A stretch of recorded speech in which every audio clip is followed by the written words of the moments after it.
we get experimental. SciAnts. We're curious, non-judgmental. Oh, hi, y'all. Welcome on in. Corn Relish. Dude. Hi, Queen Relish. Hello, Smikes. I also see the wonderful world of Ozzy. How's everyone doing today? Chat, we are going on an... Fishman! Hello, Fishman. Hello, Jaded Fairy. Y'all, we're going on an evening stroll or afternoon stroll. Unicorn, hello. Sleazy does it again. Laura Gale, hi, y'all. Welcome in. So we're doing 2 days. I don't know if y'all saw the schedule. Did I have a chance to put it into the overlay? I did not because I was working all day, y'all. But, hi, Tommy. Are we bugging? We are having, folks, 2 days, so today and tomorrow, of just a look around, like a nice pond walk, a neighborhood look, and then we'll be doing, chat, on Wednesday, a botanical garden.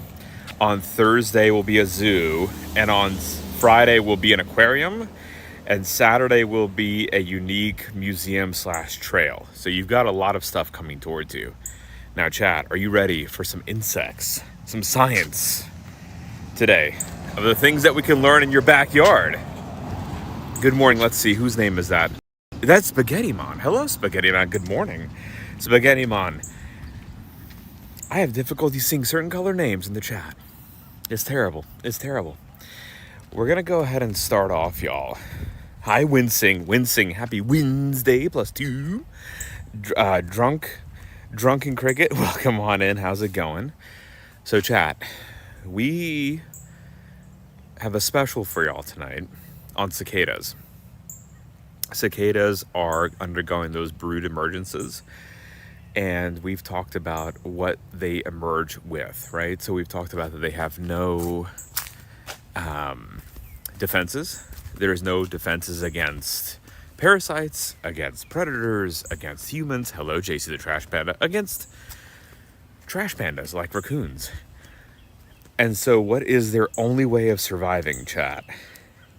Is to produce an absurd number of brood. They are still here. They are still out in Georgia.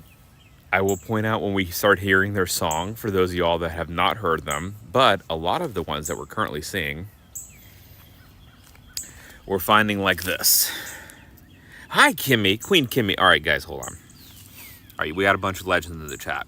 First of all, follow Corn Relish. Second of all, follow JC the Trash Panda. Third of all, follow Kimmy DNC. Fourth of all, follow Andrea Noart. Follow all these amazing people here in chat, y'all. We have probably the best streaming community ever. I know we have all the shout outs to give. Guys, Kimmy this morning was crushing it, as she always does. She's amazing. I love Kimmy beyond all reason. It's very, very true. Kimmy, chat, we are... So we were just talking about this critter here.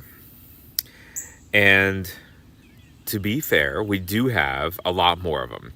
So Lita and I collected a few this morning, and we've got a bunch of really nice specimens. However, I wanted to show you all this in the wild. And by wild, I mean suburban neighborhood, because that right there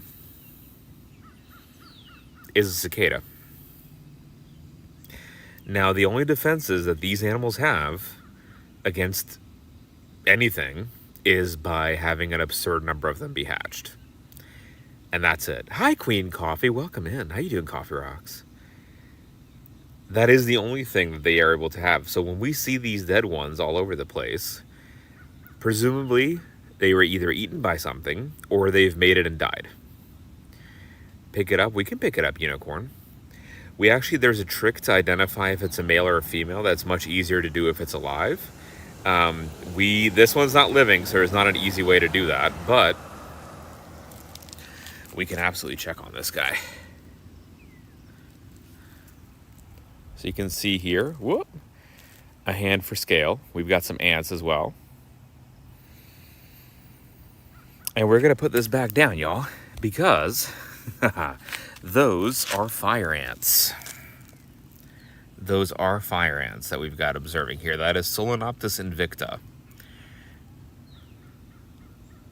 Hi, Ramon. Welcome in. So yes, they are eating it. So this is just an example of the ecosystem going, chat. So where we would be able to tell corn relish?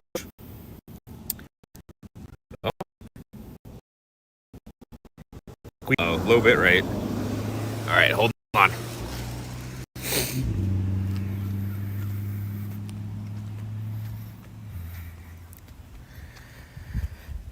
Let's try to fix that bit. All right, we're back. Okay, so corn relish, we have actually a much better example. Y'all remember how we've talked a lot about ants and their behaviors of collecting food, and ants being able to lift large things?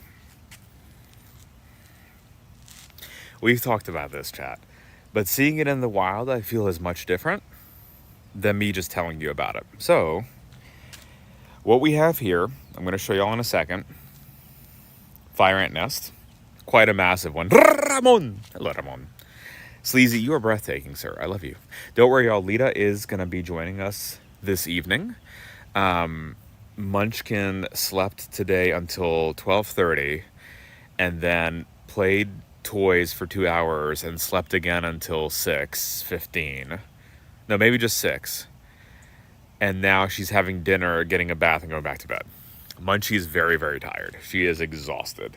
So we were not anticipating her sleeping so late. So Lita's a little bit behind, but she's going to join us up with us for our little bit of a deep dive into cicadas.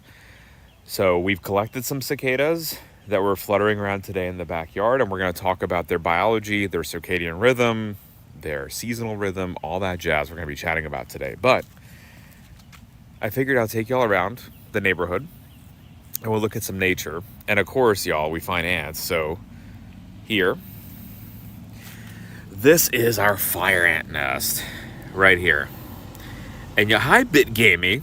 Actually, it is a center for ants because this here is a continuous element from there to there. And this is just one entrance to the fire ant nest. So this nest is probably continuing to that little area that we saw earlier. And as you can see, there's a lot of different entrances. So this is one of those species, y'all, that has a lot of different queens. It's a bunch of dead cicadas that were carried over to them. So for example, Sleazy, you can see here is an entrance to that nest site. That goes to this main body here.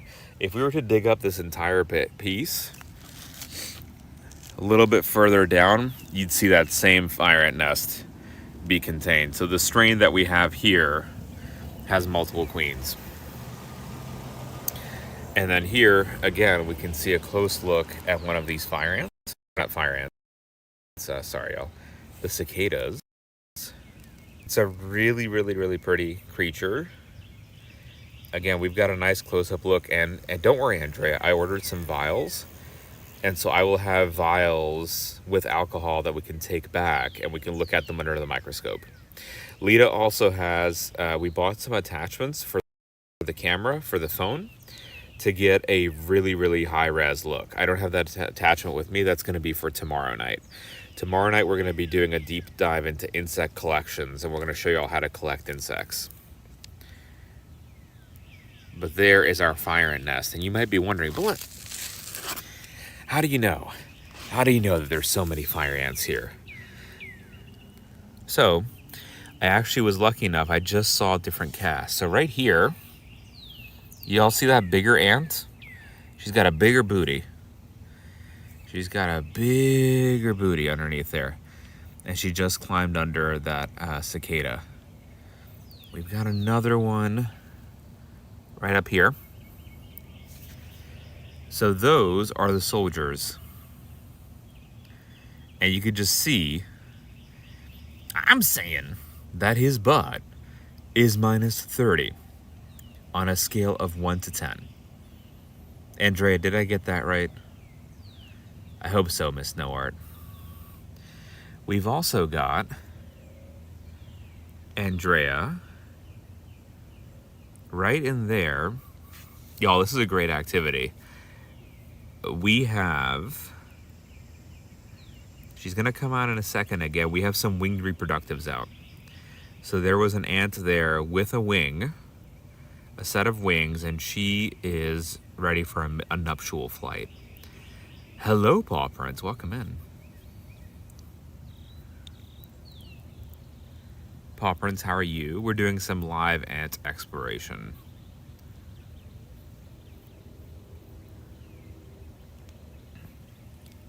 We've also got, if we can get a good zoom in, right there, that little ant that we're following. Do you all see that white bit in her mouth? Those are embryos.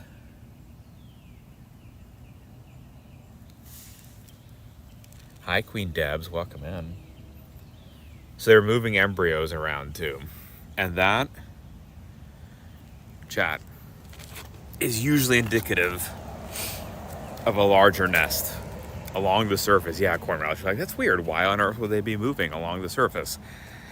It's a large nest, and here the nest actually continues. Risto, thank you for the resub. Risto, how are you, you beautiful soul? Thank you, my friend. How are you, Risto? Thank you for the 28th month resub. So this is actually a continuation of the nest. So if we continue down from that lower, see there's a couple of cracks, the openings, you just gotta take a close look. Here and here, underneath there. Hi, Ohana Caleb, welcome in. How can we tell it's continuation, not a separate nest? So, corn relish, great question, because there are fire ants. There are fire ants, madame, that do have separate colonies, but they're usually within like 10 meters of one another. Hi, Alex. 10 meters of one another, so they're very, very close to one another. This is a species catch, so I was able to look up online what flavor of species are in the area. And that's what gave us kind of the answer of like, okay, this is usually this multi-queened component here. And that's why you have the right structure. If we had, there's a strain of fire ant species, a different type of Scolanopsis that is larger, and those are separate. Like they have their own colonies. Risto, thank you for the lurk. So we're just going to continue exploring, y'all, different parts of the neighborhood, as it were, and seeing what kind of biodiversity we can find. We're also going to do, later on this evening, cicada identification.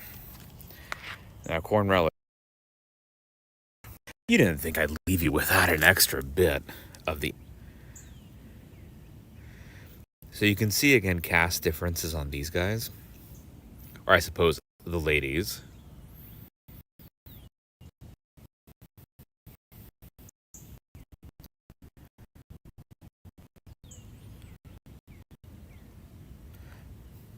Oh, are we also, we're back low? All right, hold on.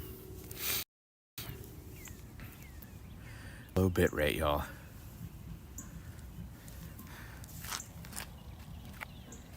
Oh, we're back live. So this is a continuation. So these are all more of a continuation. Actually, Andrea, what's really cool is you can see freshly built nests. So, Andrea. Oh, so listen, corn relish, to give you an example of these creatures, there is one colony that expands across the entirety of Europe. About 3,000 miles. So this little, area from, oh my goodness. Is that the Druid Queen Morgana Freya? Breeders, welcome the heck in, Druid Queen. How was your stream, madame? Tell me everything that you were up to. We got Morgana Freya in his house. We have a bunch of people. I can't scroll back, y'all. Soon, Soon we're getting that second phone and we'll be able to scroll back. I saw Jedediah and Duke Squash Your Fate. Y'all, how the heck was the stream? What was the Druid Queen working on today? Guys, please, please, please click that link below for all things Druid Queen from Morgana Freya. She's got an Etsy store with a bunch of handmade beautiful items. She has a real life merch store with, clothing items and stickers and more. Please go follow everything by the Druid Queen. She's also got a throne page, y'all. And I have to make a very strong announcement about that because the Druid Queen had her, noodle maker stolen by the neighbor. And he used it on onions and crayons and peanut butter. And Jedediah, thank you for the resub, Jed. 8 months in a row. Thank you, Jed. And Chad, they stole her noodle maker. And luckily we were able to redo it. We were able to get her a brand new noodle maker. And Jedediah Duke Boots can finally have his homemade noodles once again. He was going hungry, y'all. Poor guy was going hungry. Druid Queen, I saw you were doing diamond painting. I'm sorry we were only live earlier in the day yesterday. I know it wasn't our usual evening stream. But we were live. Yesterday we did a natural history museum, which was really, really cool. And then I think next week, NanoDev, hi. Thank you for the 100 biddies, NanoDev. Thank you. I think this Sunday, we don't know what we'll be doing, or the following Sunday, we'll be on a plane. But this Saturday, we're doing another museum walkway, which should be a lot of fun, too. Andrea, did you hit the Morgana command too, Andrea? Andrea, please hit the Morgana command. Type exclamation point later. Or exclamation point Morgana. Andrea Noir, we'd appreciate that. Ramon, we love you, Ramon. Mama is a fan. How are you doing, madame? Welcome. Mama, we are doing a nature exploration today. I'm just looking all over the place, and we're actually examining here, y'all. Here, some new ant colonies. So freshly built colony that we've got here of fire ants. Yes, indeed, Scolanoptis invicta is here. And the way that you can tell that this is newly built is look how much looser the dirt is. Super, super loose for the dirt. This one here is much more solid. You can see some areas.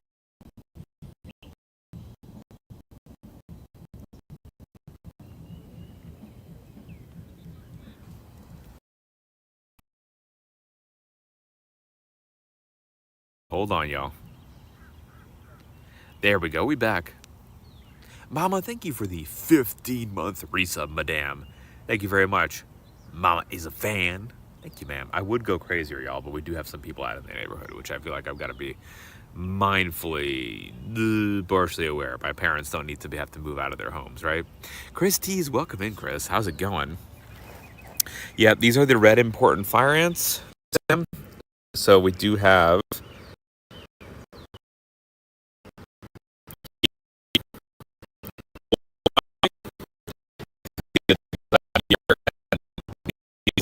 points those little ant there. I feel like it.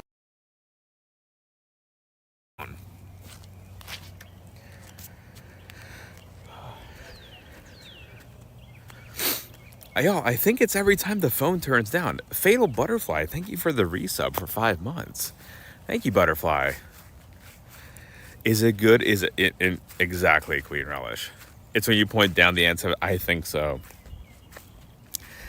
I did want to show y'all. I just saw across the way we had some kind of swimmer here. So we've had gators in the past here, and I did see some kind of swimming creature across the way that we came over. Hi, Kurnobi. Kurnobi, we have lots of cicadas, actually. Lita and I collected a fair bit earlier today with the idea that we would show it off to y'all with a close zoom up.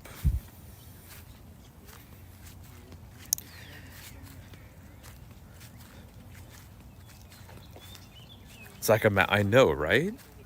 Beautiful.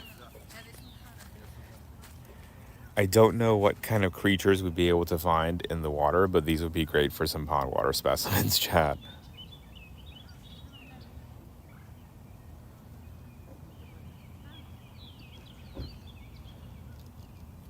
Hi, Tatum. Tatum, how are you, you beautiful soul? Turning the phone down from vertical or broke the stream. That's so weird.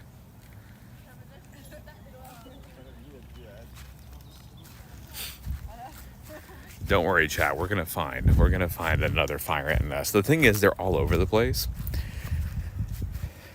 because they are invasive. They do really, really well, and we are gonna find a bunch more today. So don't you worry, chat. We're gonna continue walking along. There's another nice lake site, and we're gonna go look over by the edge of that lake and see what we can find. There's actually a double lake there that are flanking, so we can check it out. Can you squat, then use the gimbal stick to point down-ish? So actually, my squatting is quite terrible because my knees start to shake. I do my ankles. It's the joys y'all of having.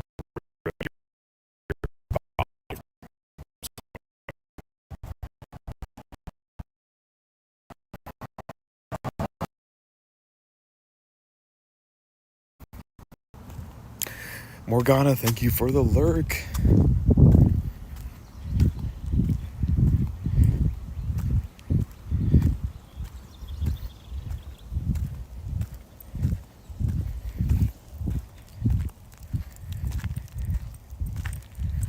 No, I don't mind sitting down, Sam. So there's a fair bit of distance I can get if I sit. That's what I was doing earlier. And we didn't have any issue. Druid Queen, Morgana, thank you for the 100 Shamrock biddies, madame. And for the raid. Morgana, the Druid Queen, we love you guys. Anyone in the chat, give me an exclamation point, Morgana, where she likes the flick, flick. It's the golden temple of the gods. Can't do it as well, chat. We'll need to get the video feedback to it. All right. Gonna make our way down to the double side of this lake. And I'm wondering if we should see some near the edges. I see there's actually a bunch on other people's properties, y'all. Like, here's another one. So if you are in the southeast of the United States, you're gonna be seeing these everywhere. And it is kind of unsettling how often you'll see them. They do sting on the Schmidt pain index, which is that made-up pain index by the gentleman who decided to sting himself with all kinds of things. I believe it's a 3 on that scale index.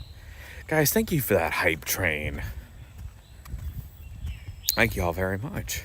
Used to get bitter in Orlando all the time. Luckily, I mean, Adam's not with us. Adam, a few years ago, stuck his finger in a nest and just for the sillies. Like, here's 3, y'all. So here's 1, 2, and 3, and 4. So there is 4, chat, all side by side.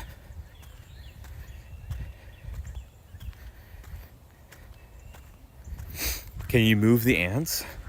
Ramon, I can try moving the ants, but they're not going to enjoy it. Basically, they'll just end up stinging us.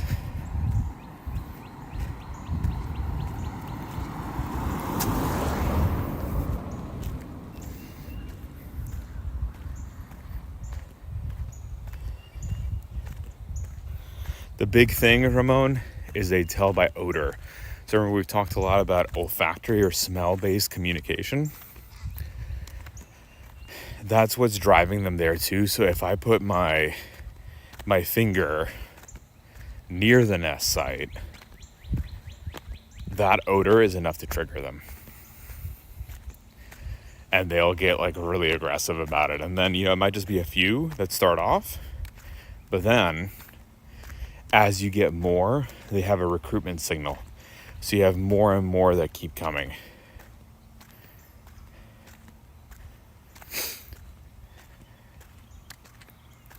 And yep, there are ants that also are birds that like an ant bath.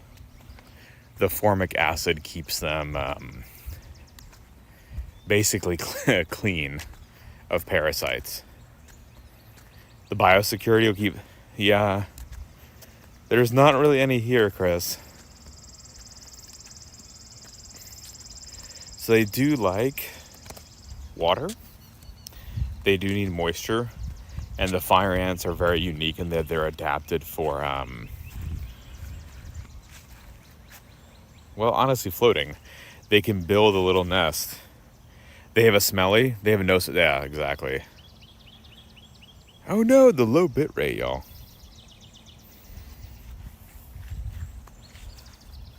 But we can find some nests here. They link their bodies together, y'all. Oh, in New Zealand. Gotcha, Chris. They link their bodies together to form a raft, and they'll just float. So the easiest way to get an entire nest of fire ants, dig into the soil where you think there's a fire ant nest, and throw the soil with the shovel into water. And then leave it for 8 hours. You come back, they'll have formed a raft. So here we go, y'all. Hello, Balmer. Welcome in. How's it going? Here we go. Now then, the question's going to be, right, will we have a low signal? So there is our ant nest.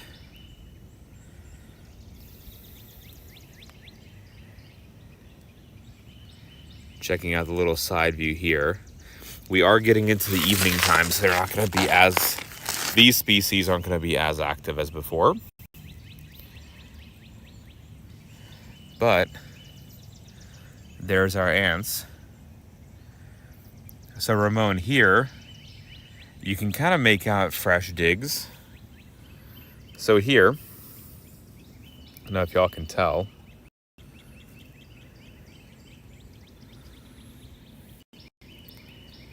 come on.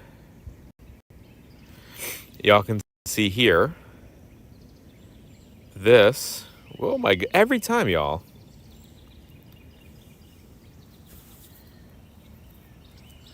Every time.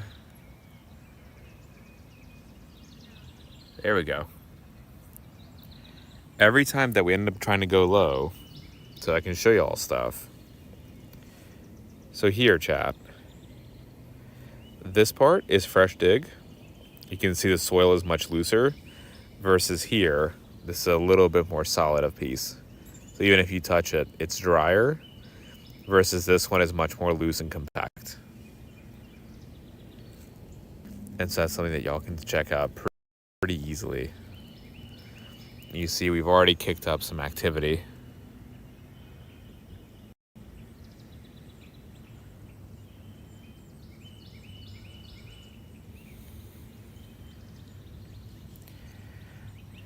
And because of course there's another one right there. So we have them side by side, so you can see how close the neighboring nest is. And again, presumably this is pretty closely linked together.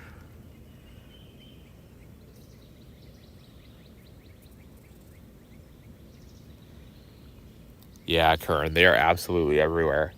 And it's one of those things, again, if you're in the south of the United States, you'll see these things all over. You just need to know what to look for. Like, what is the clue that you're looking at? And again, yeah, North Carolina, Florida, Georgia, Alabama, Louisiana, all of these are going to be full.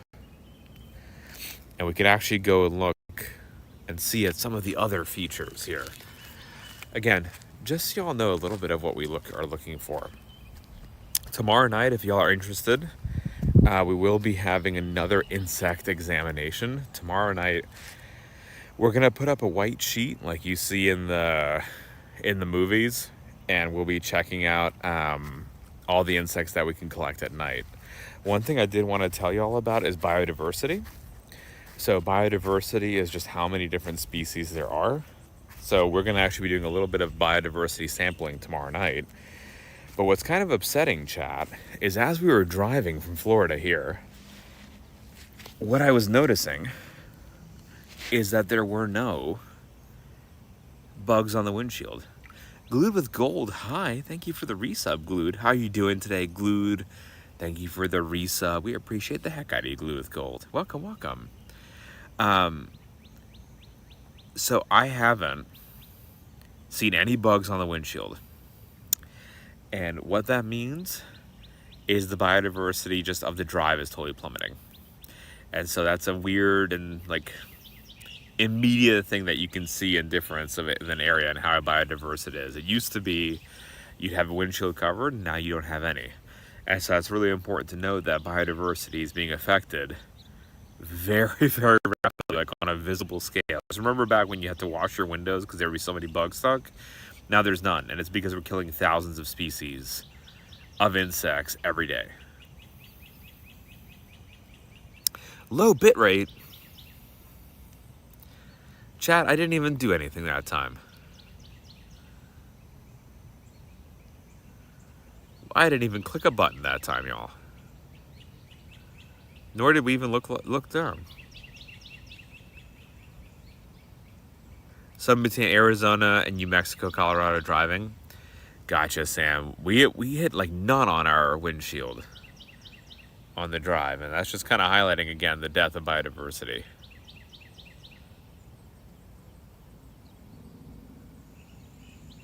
Right, Andrea? Absolutely, madame. I looked down for a second.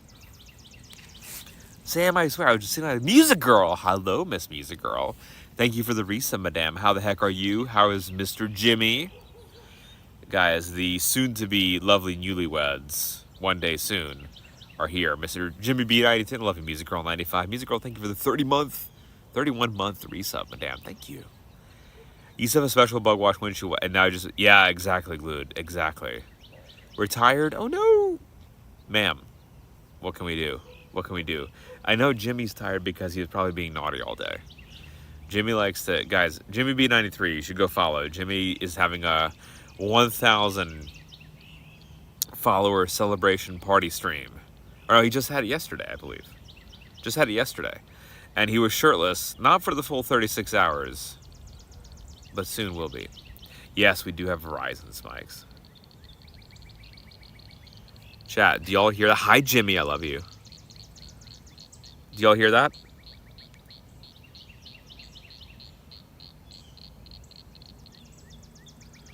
The squeak, squeak, squeak, squeak, squeak, squeak, squeak.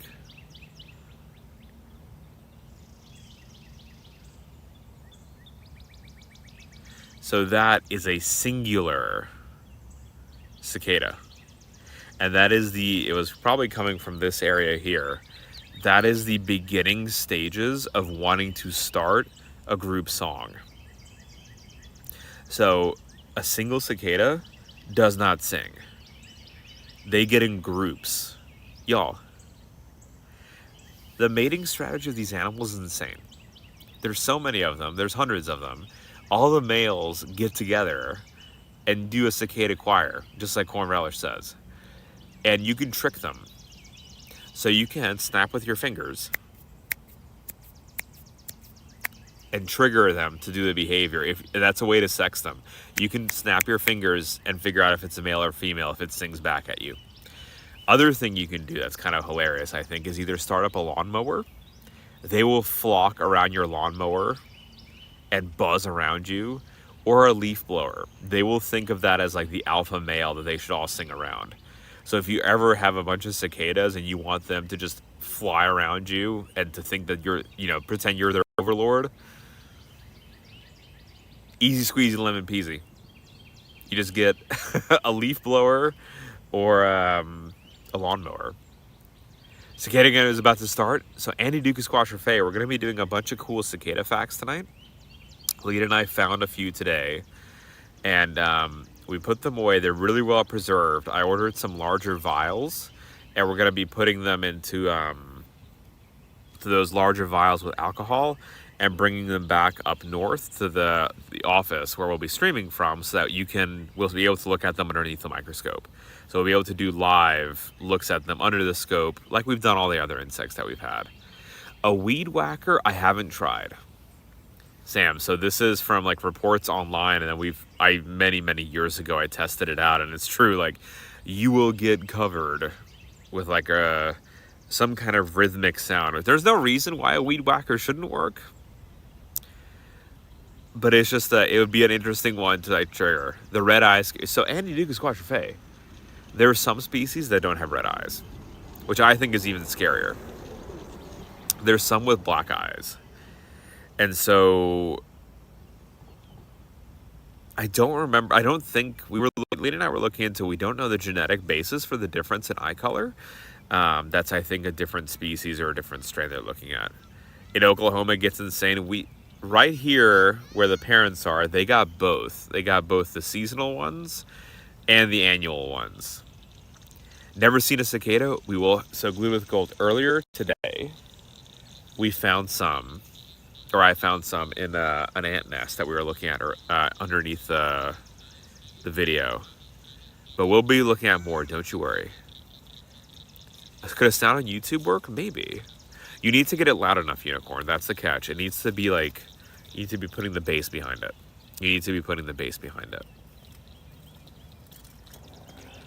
Here, I'll go.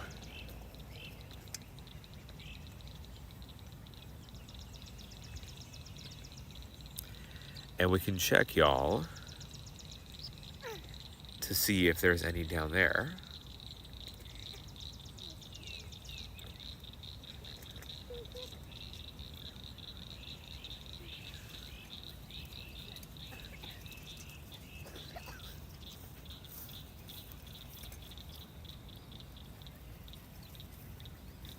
Yeah, Andrea, do you hear that?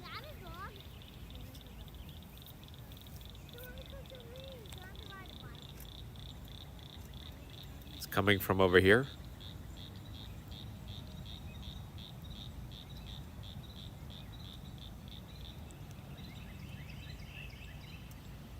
So that, chat, is the rubbing of a particular body organ. It's like an external structural feature on the animal, and it's rubbing together those two components. Is trying to start off a song. And you could kind of hear there was a little bit of a pickup, and then it stopped. And it's just, you didn't hit it correct for the threshold of males. So it's far too few to be gotten. So eventually, if you get enough of them singing in a chorus, they'll kick on in.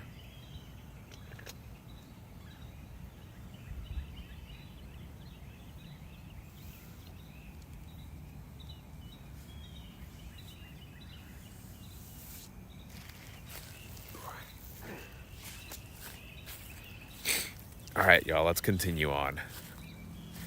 A subwoofer? I don't know about that, Sam. I know I've heard reports and read reports about motorcycles.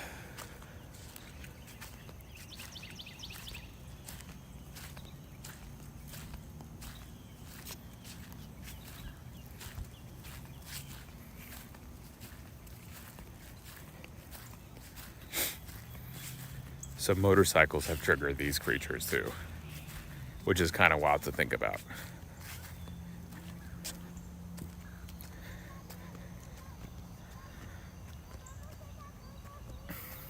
Smikes, why is your text purple all of a sudden? Must be the view in here, but whenever something goes italics, all the text turns a different color. All right, y'all, we're going to make our way over to... Oh, here we go. Corn relish, here's another one. If for nothing else, y'all,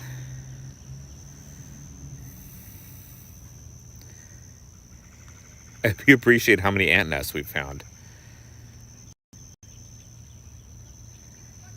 Yes, you are purple too, Sammy.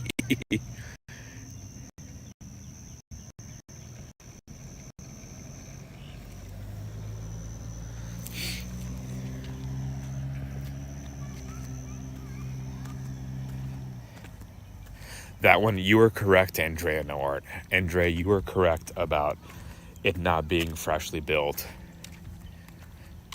Now, these multiple queens, Andrea, you might be like, Blunt, why on earth are they so close together? They will only fly at most about 100 meters. And so the 100-meter flight is not a lot, right? So they're going to be pretty close to one another.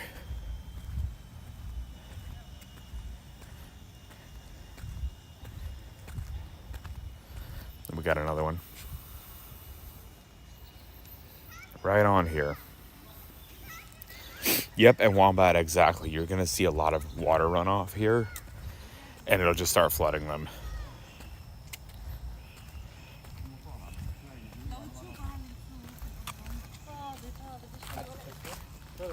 And exactly, Coffee Rocks. They have to hit a certain threshold.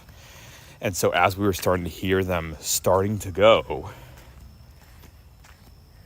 the reason they don't is because you didn't hit that acoustic threshold. Oh, very cool, Argyle. Y'all are so fancy. Are they a threat to cicadas, Andrea? They are not a threat to anything.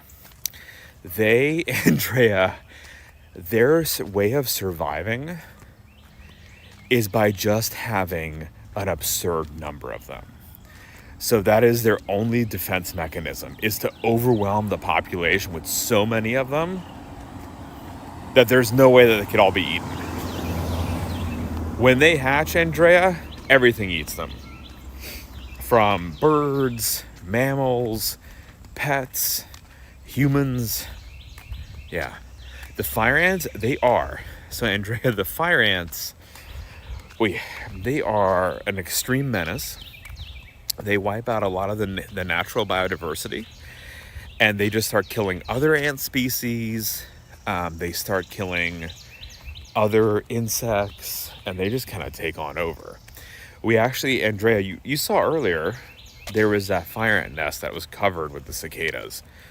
Same thing there too. You can imagine a situation, Andrea, if you have a huge concentration of fire ants and they start eating all the food sources, what about all the other animals? And because the fire ants, look, there's another one. There's another nicely pronounced one. Hi, Digital Dak. Welcome, welcome. So because there's so many of these, Andrea, you can imagine a situation where they're just eating everything. But what makes it bad isn't that they're eating everything, is that there's nothing to eat them. Here's another one.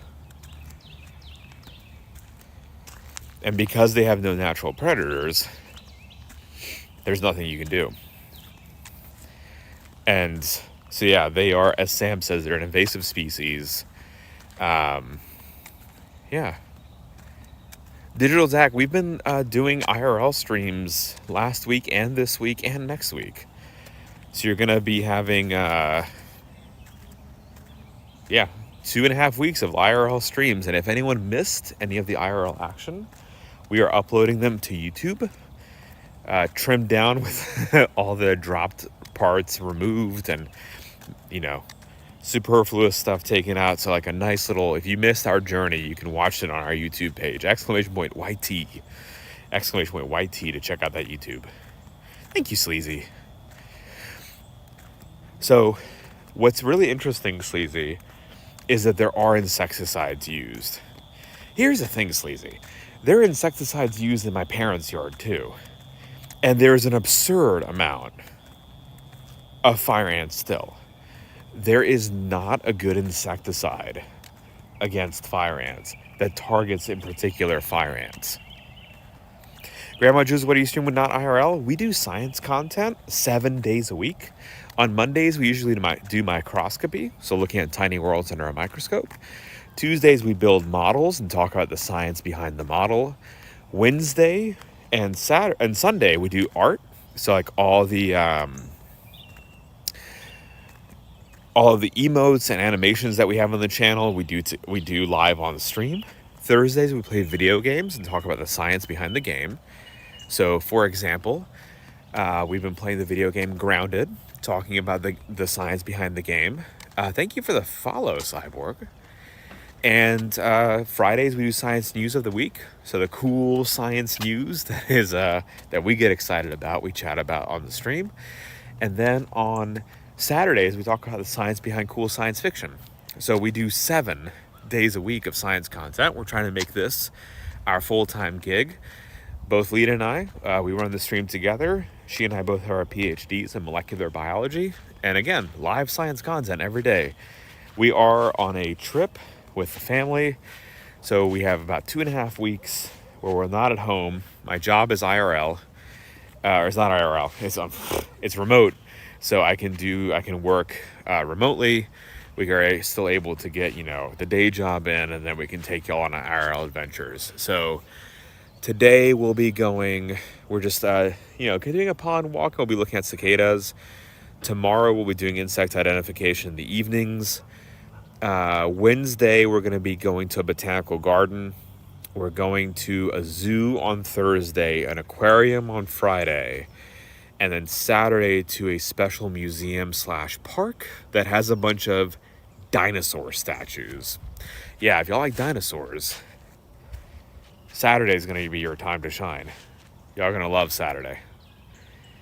Are we holding the camera? Digital tag. We have a gimbal. Oh, Sleazy. You're going to love this. Sleazy does it again. Sleazy, you're going to chuckle so much, Sleazy. Sleazy, the cameras did come in Saturday even. Hi, Shipwreck. You're beautiful. Cameras came in, Sleazy, when we got here. They even came in a day early. Sleazy does it again. And Sleazy, I naively thought, hey, they're here. We can just hook them up whenever we're ready to go. And you know what, Sleazy? Turns out they need to be charged. So tomorrow we will have the microphone. So Tatum, they do allow fishing here. In fact, there's a family over there who's doing some fishing. Tatum, the catch is, the mercury levels in the water is quite high. And so you're not supposed to eat anything you catch here. Again, that's a health risk. You're not supposed to eat anything you catch. Now, Tatum, the one time that I've been fishing was our babysitter's husband at the time came over and he did some fishing at the lake. And he caught fish and we ate them, Tatum.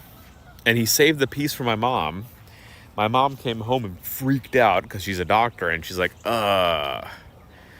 She's like, y'all aren't allowed to eat fish from a lake like this for the next 10 years.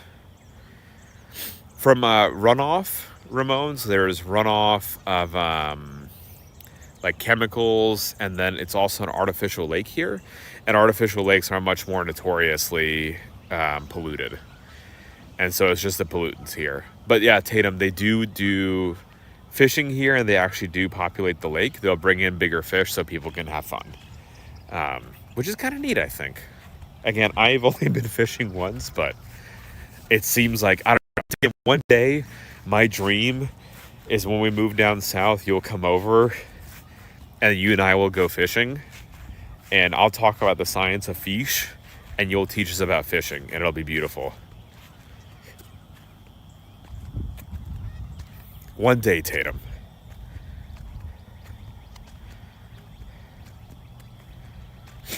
Oh, yes, and Ramon, so to get back at your question again about the ants, there's nothing that we can do in terms of, targeted approach for them. Sleazy eventually, probably next year, the taxes are so high, it's just difficult to budget out stuff where we can do this full time even without ambassador status. And so we're aiming to move somewhere where it's a little bit more affordable, and then it's more likely that we can actually enjoy it. Hi, Legion. Legion, how are you? Legion, I missed your 1,000 biddies yesterday. Thank you very much for that, Legion. I appreciate you. Fishman, I'm going to snuggle you. I'm telling you right now, we're going to snuggle. And you're going to enjoy it. as much as I am, allegedly. So that, y'all, is not... Oh, listen. Do y'all hear? The crackling?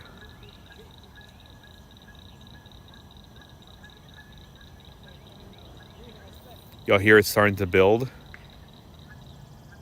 And stopped. So not enough cicadas were there to hit the threshold. So that Coffee Rocks, that's your starting. That was the attempt to get a mating call going. And didn't work.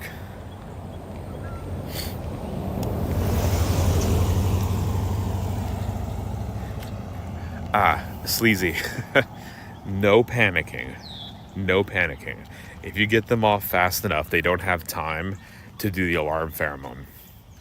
So one big thing with them, Sleazy, is when you have the fire ants, first they have an alarm signal that goes off that tells them like, hey, there's something off here. The next signal that they have is the alarm pheromone that's going to recruit other insects. Other ants are going to be recruited to that site. If you remove them fast enough from your hands or wherever you're looking, that's that. And you don't have to worry about them catching you again.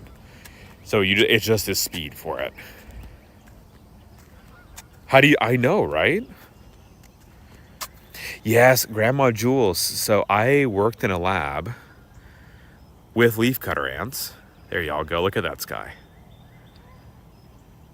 With leafcutter ants. And Grandma, I have a picture on the Discord where I filled up the entire trunk of my SUV with leaves. The entire trunk was full. And they stripped it in like a day. And it wasn't even that many ants. Oh, yes, Sleazy, no, they are not to be trifled with. Like, putting your face in a nest of ants, you will not be able to remove it fast enough. There's just too much surface area. How many ants? So Grandma Jules, I had at the height of how well the colony was doing, we had 3 colonies of leafcutter ants, of Atocephalotes, each with about 10,000 ants in there. And so that's about as high as they ended up getting. When I left that lab, hello Aspie, how's it going? When I left that lab, the guy who started taking care of them did not take care of them, and they all died. Like, I raised them from having like 1,000 ants to 10,000. So Grandma Jules, it's not a lot, but in a research lab, that's a lot. That's a very large container. And so I raised them from 1,000 to about 10,000. And then, yeah, the guy just didn't take care of them. How do you store those ants? AWOL, welcome in. First time chatterer. So it depends. Leafcutter ants, we actually got a giant tank, like a terrarium. And in that terrarium, we filled it with water. And with that water that was in there, we put on a little set of bricks. On the bricks, we put a bucket. In that bucket that had a lid, underneath the lid, you had their trash room. On top of it, they built chambers of their fungus, which is really cool, I think. So eating up the entire back of your car? Oh, yeah. Well, Grandma Jules, I thought it would be a lot more ants. All right, guys. Y'all hear that? We're starting.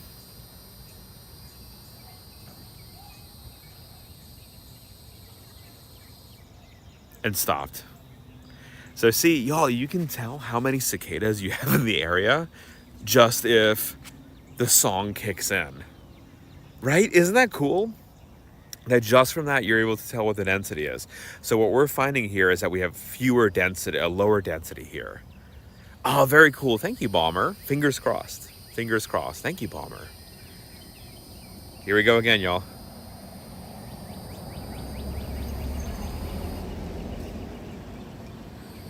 There it is again.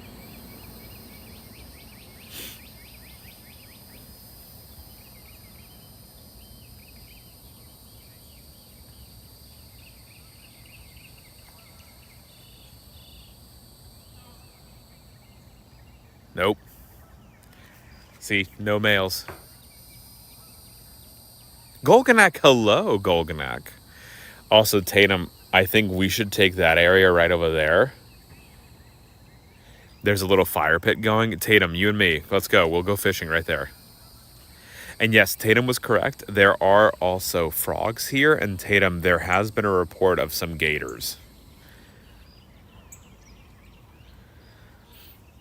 Not recently, but some gators, some snakes. We got all kinds of stuff.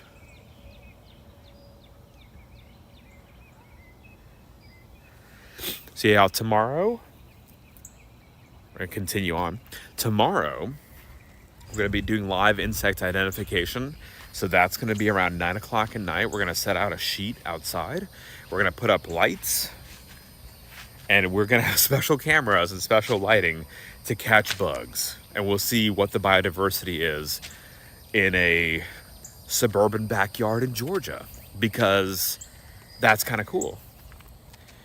Of South Mexico. Ooh, very cool. Yes, Grandma, please. If you wouldn't mind sharing it in the Discord, we'd love to see it.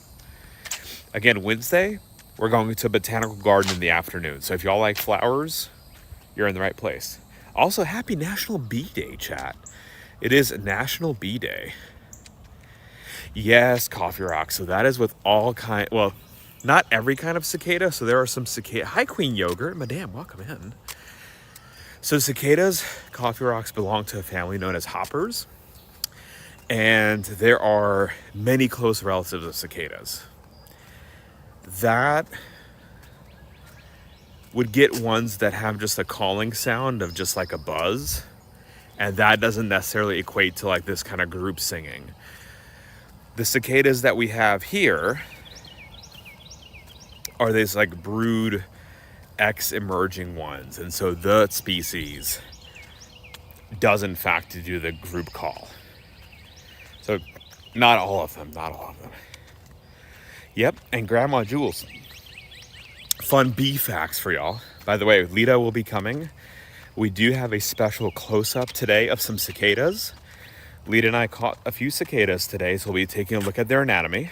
But before we get to that, she was like, why don't you take the party people on a walk? So we're going on a walk, chat. We're going to have the carrot. We're going to take a nap. And we're going to go on a walk. You also get to relive some of these homes in this neighborhood. I will not be showing you all the homes up close, don't worry. But we are about to pass a house where I had to take an ex-girlfriend to prom. That was awkward. Thursday morning, hi Scully, we're going to be going to a zoo. And Friday afternoon, we'll be in an aquarium. And then Saturday is going to be a special park / museum / dinosaur garden. So Golganak, dinosaur garden is coming up. Lady Laura Croft, hi ma'am, how are you? Carrot and nap. Actually, Wombat, hilariously enough, Munchkin took a nap today after eating a bunch of carrots.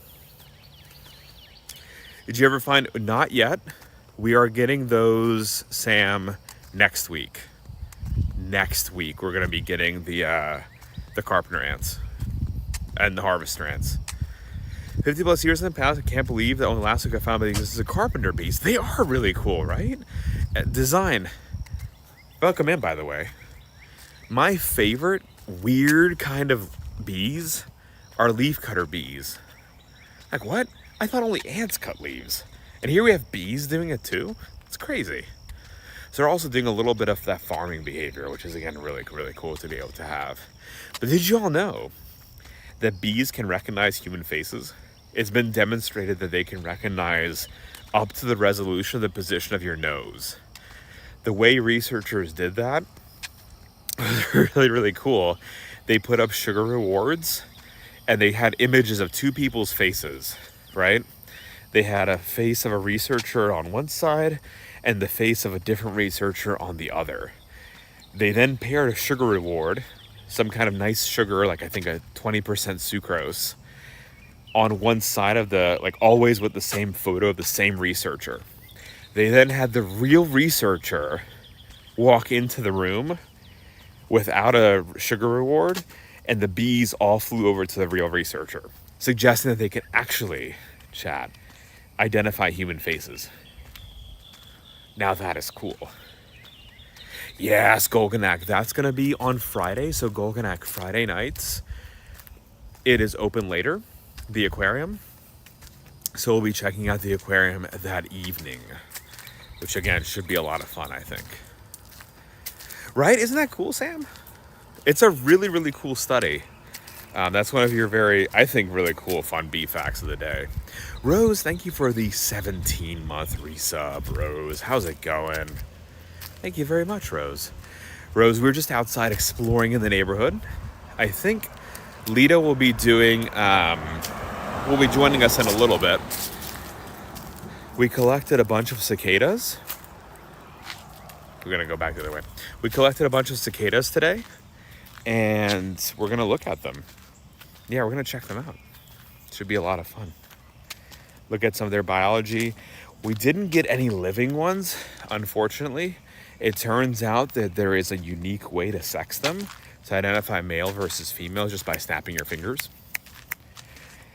The males will actually trigger back, do a little bit of a buzz. We've been keeping an ear out for buzz. We were going around the where there's a lake, and there's a lot of activity, but now I've moved away from the lake and I hear a lot less activity. So we're gonna go back to the lake side of things so y'all can hear a little bit more of those cicada calls.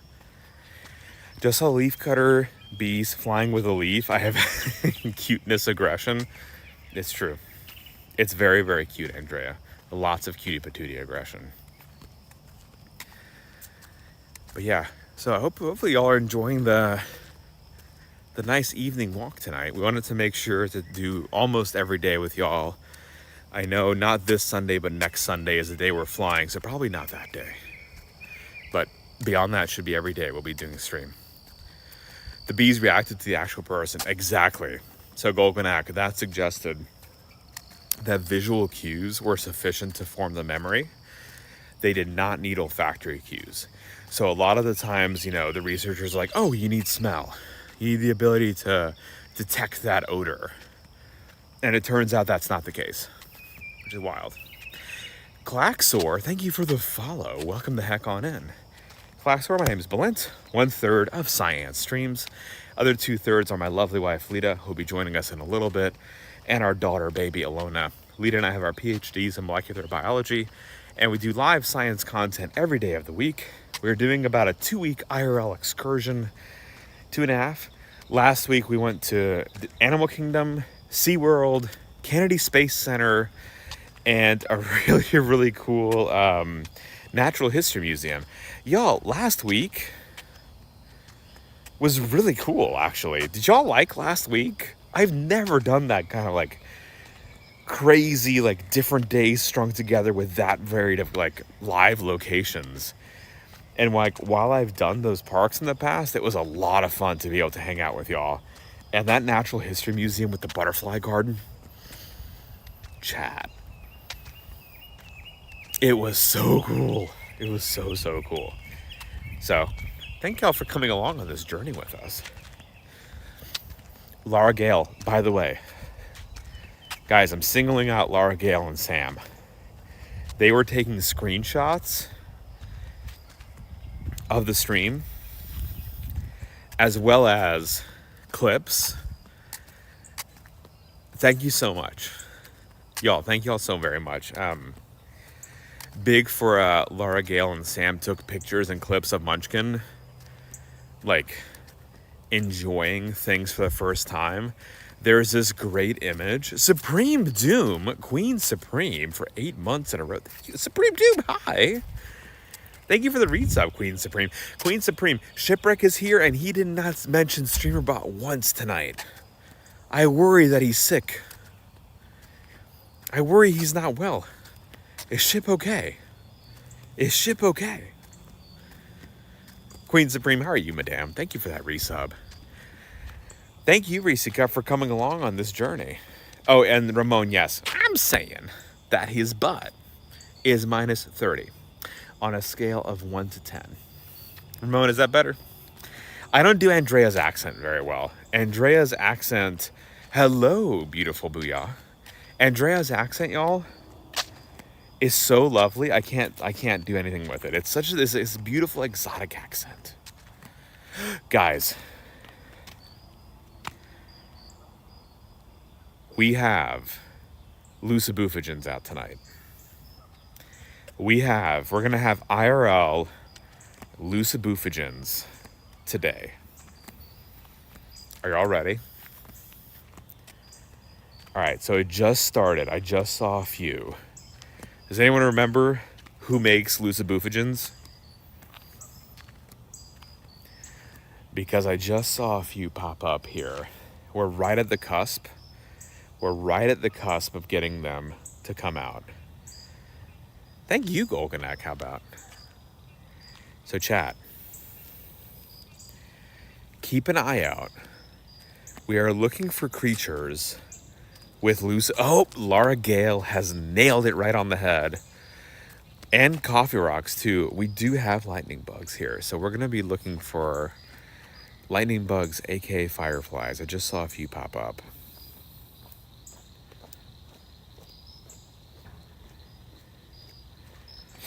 So a few just showed. So chat, we're going to be able to talk about Lucibuphigins. Can I do Nintendo clone? Wait, which one is clone 2? Ramon, do you want the Wario? Yes, and in the West, Sam. I didn't. Oh, now I get it. I'm sorry, Fishman. Fishman, that's a reference to the TV show. I apologize, Fishman. I'm so simple sometimes.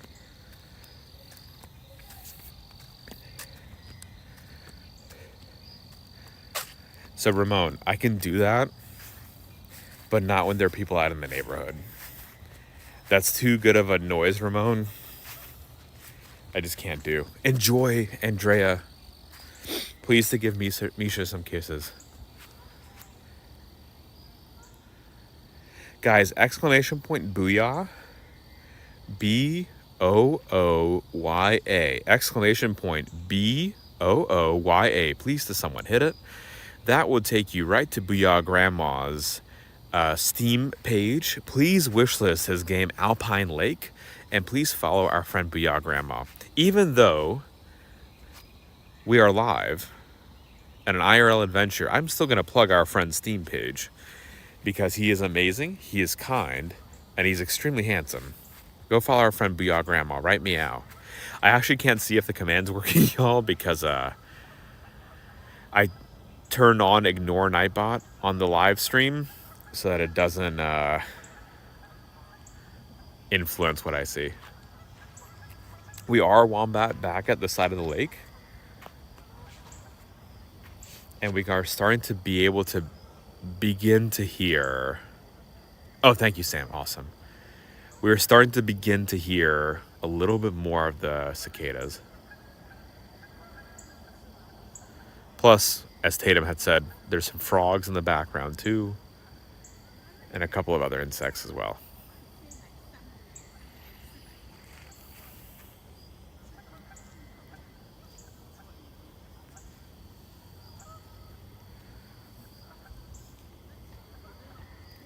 Yes, Coffee Rocks. Booyah Grandma is a lovely gentleman living in the great country of Japan, where for the video game Alpine Lake, his besto friendo actually did the audio for the game Alpine Lake in an acoustically perfect atrium.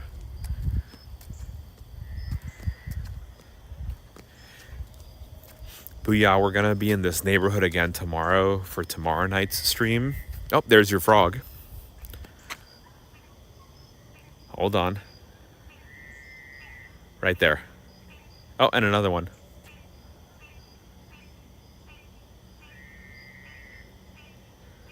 Do y'all hear?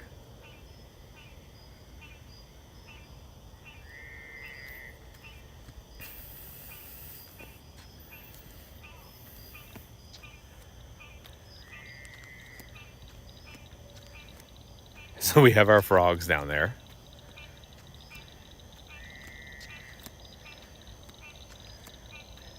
That is a frog, yes, Andrea. So tomorrow night, Booyah, we're going to be doing another stream from here. And that is going to be insect identification. So it'll be a little bit later. We're going to put up a white sheet in the backyard with different color lights. So we're pretty much, oh, hold on, let me answer, Lita.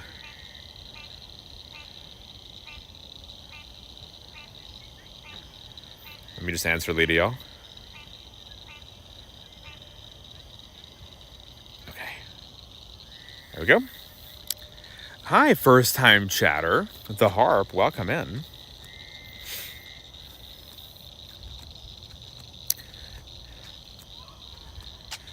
So tomorrow, Booyah, if you've ever seen those really cool, hi Humbler John, by the way, beautiful soul. Guys, go follow Humbler John. He's very handsome.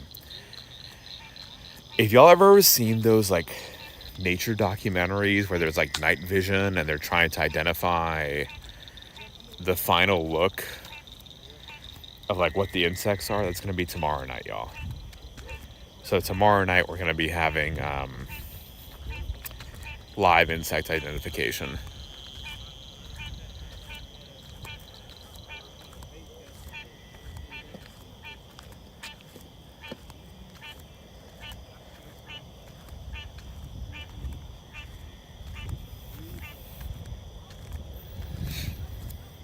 Oh, in chat, we charged the gimbal.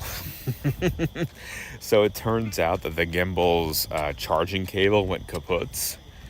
And I charged it overnight with a new cable, and now we're Gucci on it. So we're also fully gimbalized. Humbler John, don't you dare. Guys, Humbler John is very shy. He's been one of our very long-time friends and supporters. He remembers when our daughter was born. He's a 3D printing wizard. He helped us with Grounded. He's been doing so much for this community for so long that you go follow him right now on the off chance that he goes live.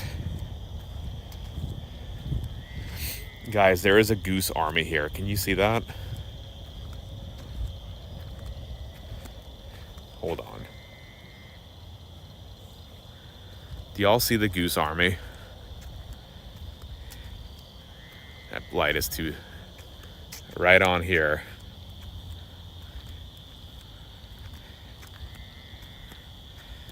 Humbler John, don't you laugh at me. Don't you laugh at me, Humbler John. You accept my love. Y'all see this? He's just doing like a ha-ha emote at me. So rude. There you go, Ramon. There's one baby. There's one baby in the goose army there. Oh, no, there's a bunch of juveniles, too. And one little guy.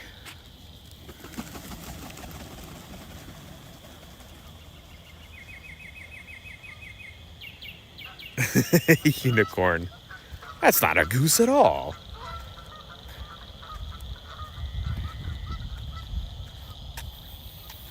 Listen, Queen Supreme. The Canadian Army already arrived with you, Yogurt Garrel, Shipwreck, Thug Shells.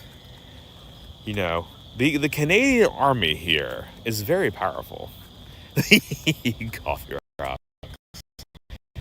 Coffee, I tell you what, time. It's a little scary.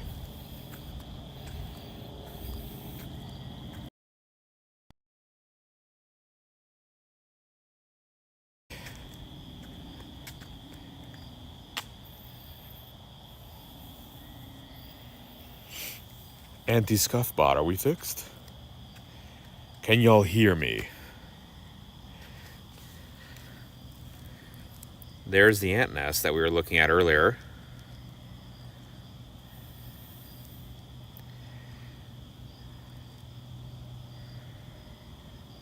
So this is that fire ant nest with a bunch of cicadas brought to it.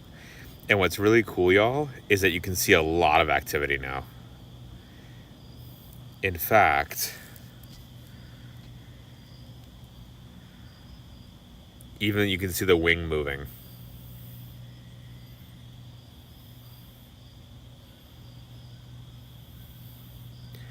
Queen Supreme, we will do your birthday appropriately next time.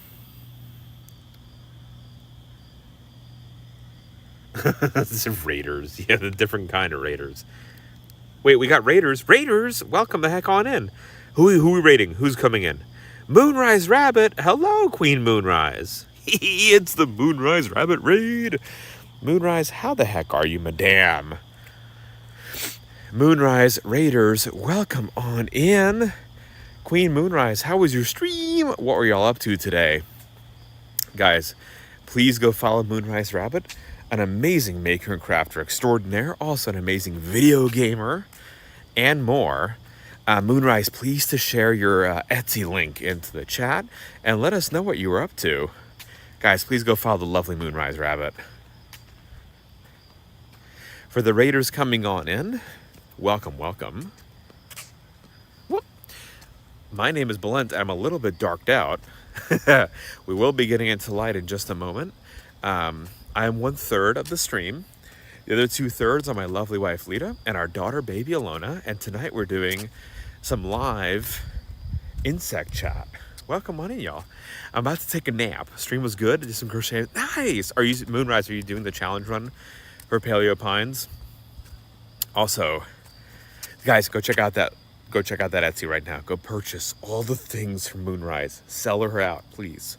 Sell her out. Right meow. Moonrise. Munchkin today for lunch had some carrots and then she took a nap. I don't know what this is gonna entail, but I imagine it's gonna be very powerful. But have a lovely nap, Moonrise, and thank you again for the raid. All right, y'all, we are. Hi, Cricket. Guys, please go follow Queen Cricket. We raided Cricket yesterday from the Field Museum. Cricket, ma'am, may I say, Queen Cricket, I was not anticipating your cosplay yesterday. I was like, what? Where is my beautiful Cricket? Where is my beautiful Cricket? This isn't Cricket at all. This is a fella.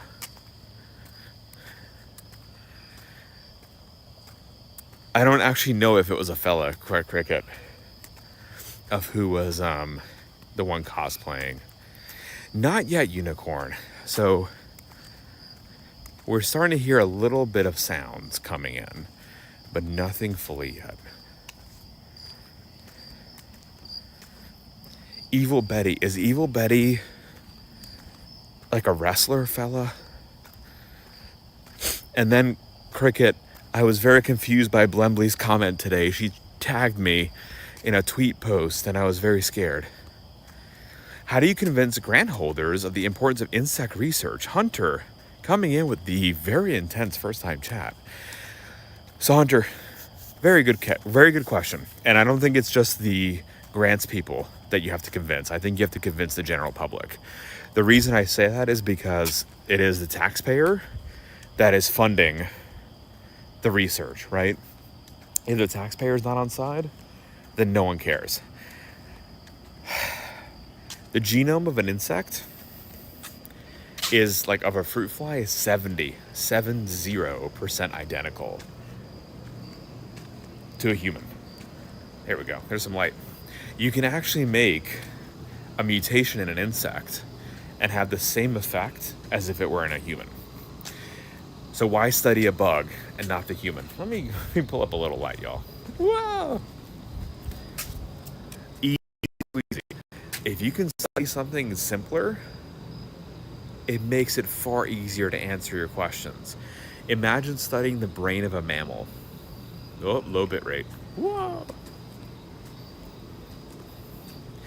Imagine studying the brain of a mammal or human. 100 million neurons in a human brain. And now, how are you supposed to interpret that? How are you supposed to get information from that? Actually, there is not crazed the computing power to analyze that kind of data set, even if you were able to get data out of it. So you have to go simpler. So you want to study something that is simple and has some relation to the human. And fruit flies and other insects are a perfect model for that. When you're studying insects, you just have to ask the right insect question. There's also insects that you study for many different reasons. For example, you can do bee research because we're trying to save pollination and pollinators, right? You don't want to go hungry. We need pollinators. So that's a very easy way of convincing a grant writer and a grantsmith for it. So it just depends on what your question is and what model you're studying. Does that make sense? Very, very good question. Very good first time chat too. I've actually written, crazed several grants. I've even gotten a grant to study cancer in ants. All right, y'all. Ooh.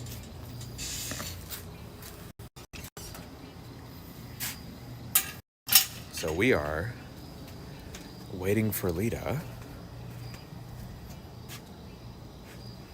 Lita is around somewhere.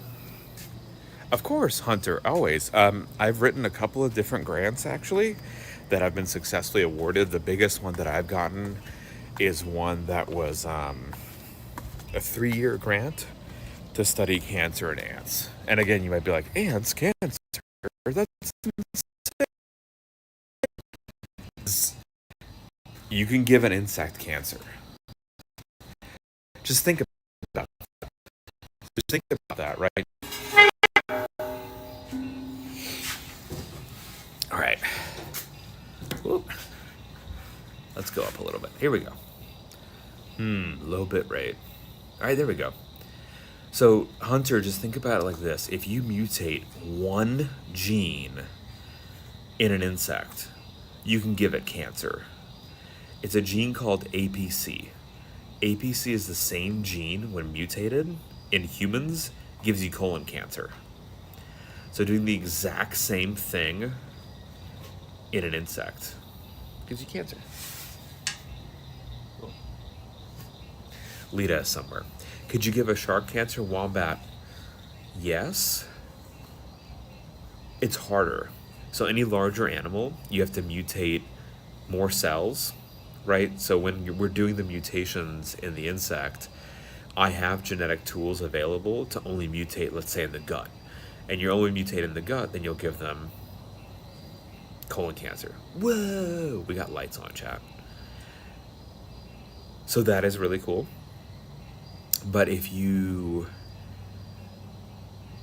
don't have genetic tools, like in a shark, it would be much, much harder to mutate them. And then you'd actually have to... We're back? Are we alive? We are live. Hi, Harissa. We are live now. I would try it on redundant. Well, we're good now. Okay.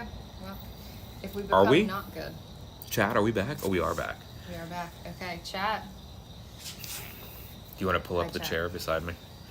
We looked at a bunch of ants. Okay, what kind of ants? Fire ants. A lot of different colonies of fire ants. Whoa.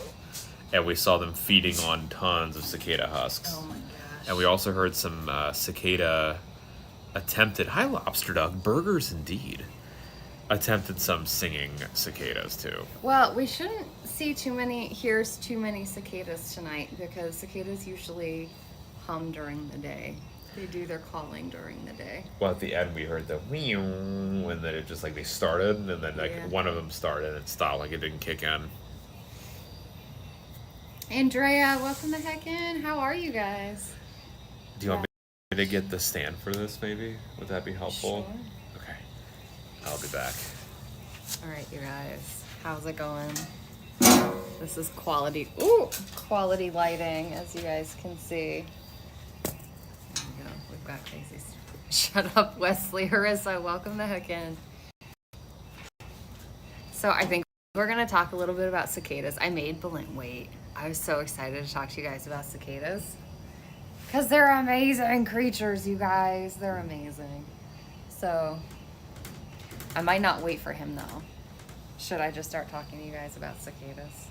I'll wait. We collected a few cicadas. They were really on their way out today. I don't know if they're still, honestly, I don't know if they're still alive. That's so rude, I know. They were not in a good place. Yeah, some of them are still in there. Here, let's see. I mean, they're all in there. Some of them are still going, but they're on their way out. Here we go. So we have some cicadas in here, you guys. There are a few still around and kicking in there. And then I think we'll snoop around. We're at the tail end of the cicada mayhem. So we really had to snoop around a little bit to find some. Fun fact, in the US, plants in pots are called potted plants. In the UK and Commonwealth countries, they are pot plants. Interesting. Yes. If somebody told me that they were growing a pot plant on their front yard, I would think that that means something very different, if I'm being honest. Glued with Gold, welcome the Heckin' Fishman. Thank you so much for being here. So this is the fig tree. And there were a bunch of cicadas hanging out in this fig tree. So I think that's where we're gonna try to look tonight. I might have to go get, oh my gosh, you guys, I don't know if you can hear this, but we have some hilarious frog songs going on. I hope Valent found some frogs with you guys. Low bit rate. Low bit rate, that's not cool.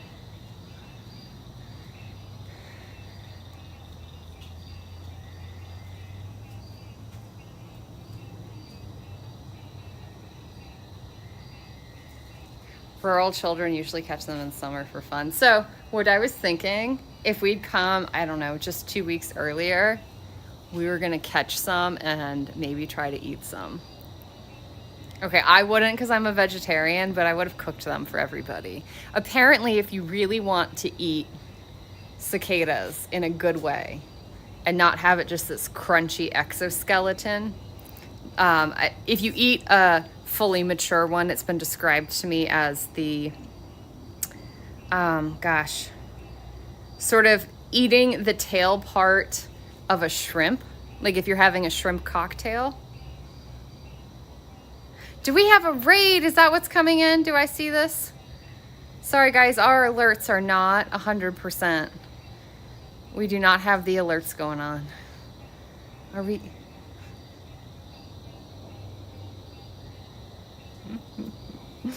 Oh my gosh. Welcome the heck in, Raiders. Doc Rob Raid, thank you so much for raiding in. We really appreciate it. Valent's gonna be back any minute now. Any minute. I know he's gonna wanna welcome you guys in. I hope you had a fantastic stream. Thank you so much for coming and hanging out with us. We are SciAnts. I'm Lita. Valent is on his way. We're research scientists and we're doing some IRL stuff. We're hunting down some cicadas and we're gonna do some cicada biology chats. What were you guys up to? Never eaten a shrimp tail that isn't fried. Well, I think you could fry it. I think you could fry it. It's just that chewy, tough part if you eat an adult mature cicada. Oh, the baby. Guys, I left the baby monitor inside. I am right by her nursery, though. I think I would hear it. I think I would hear her if we had a problem. We have a raid from Doc Rob. Doc Rob, playing Jackbox games. Nice. If you want to welcome everybody for a minute, and then I'll tell everybody about eating cicadas. Why, Doc Rob, welcome the heck on in, Raiders. Moose Rep, we love Moose. Moose is breathtaking.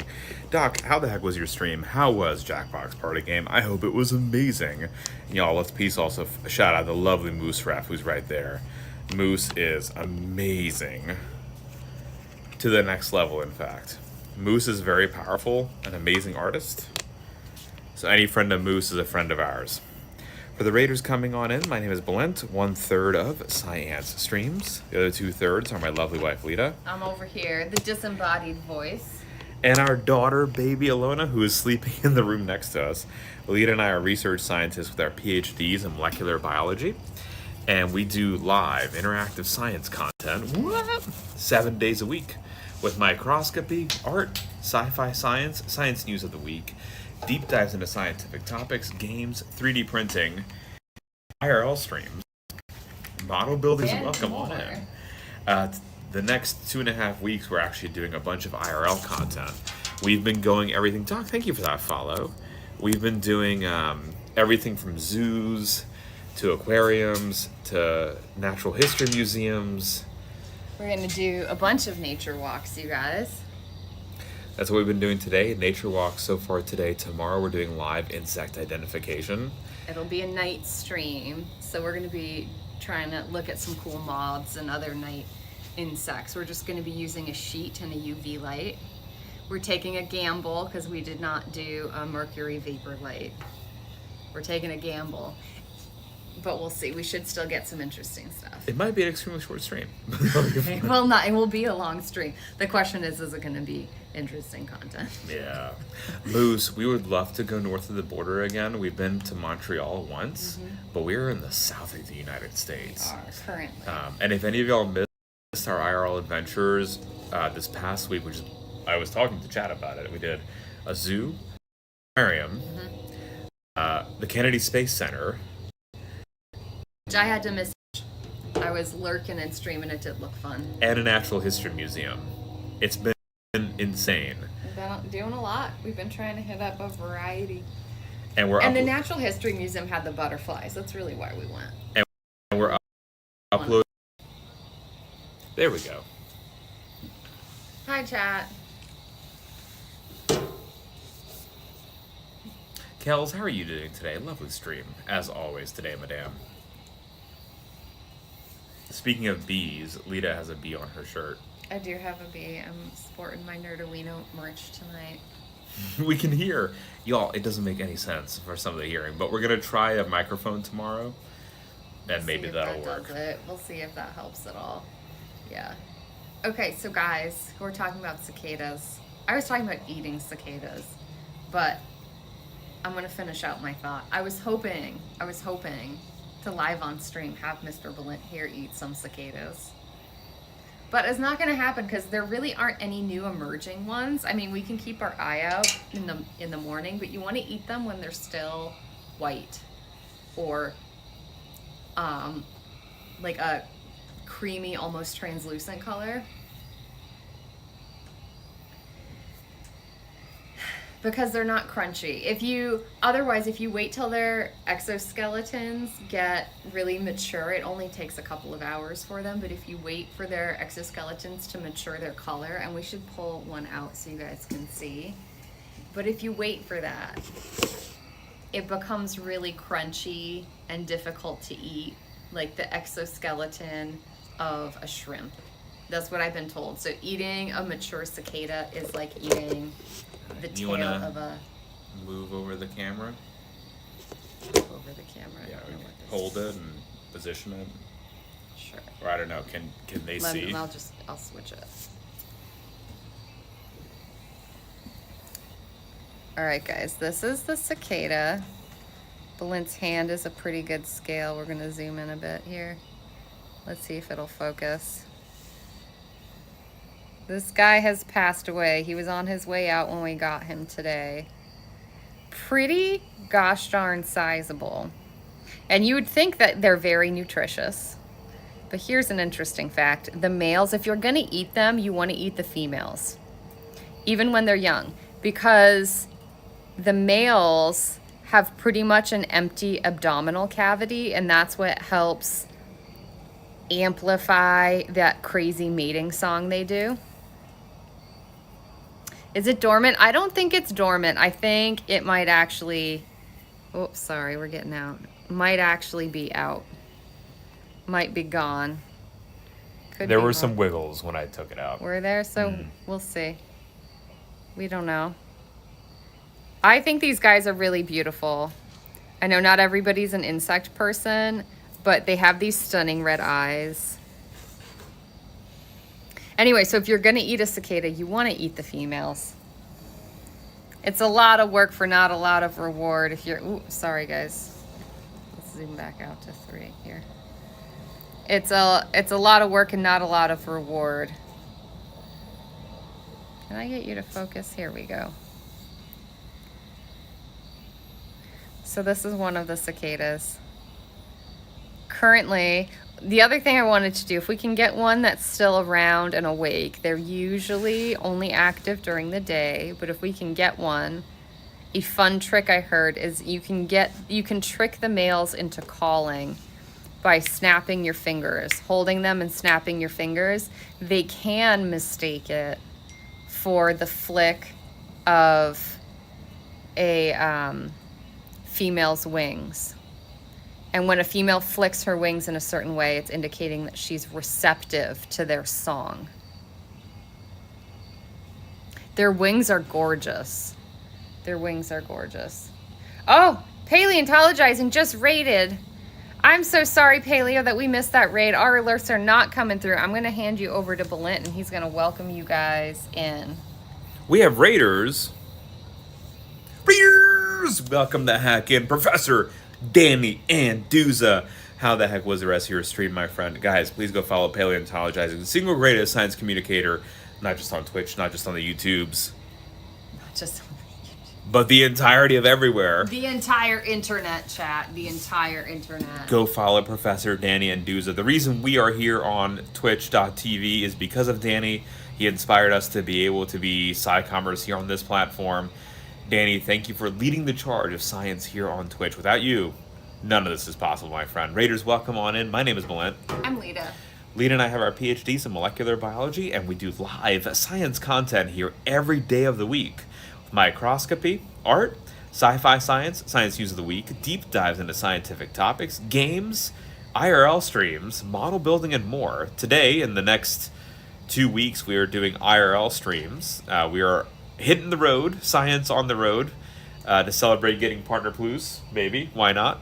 And we are looking at a bunch of different sites. So last week we went to a zoo, an aquarium, the Kennedy Space Center, and a natural history museum that we've been exploring. Today and tomorrow we're doing bug expeditions, including a live look at some cicadas, and tomorrow night insect collecting. On Wednesday we're going to a botanical garden.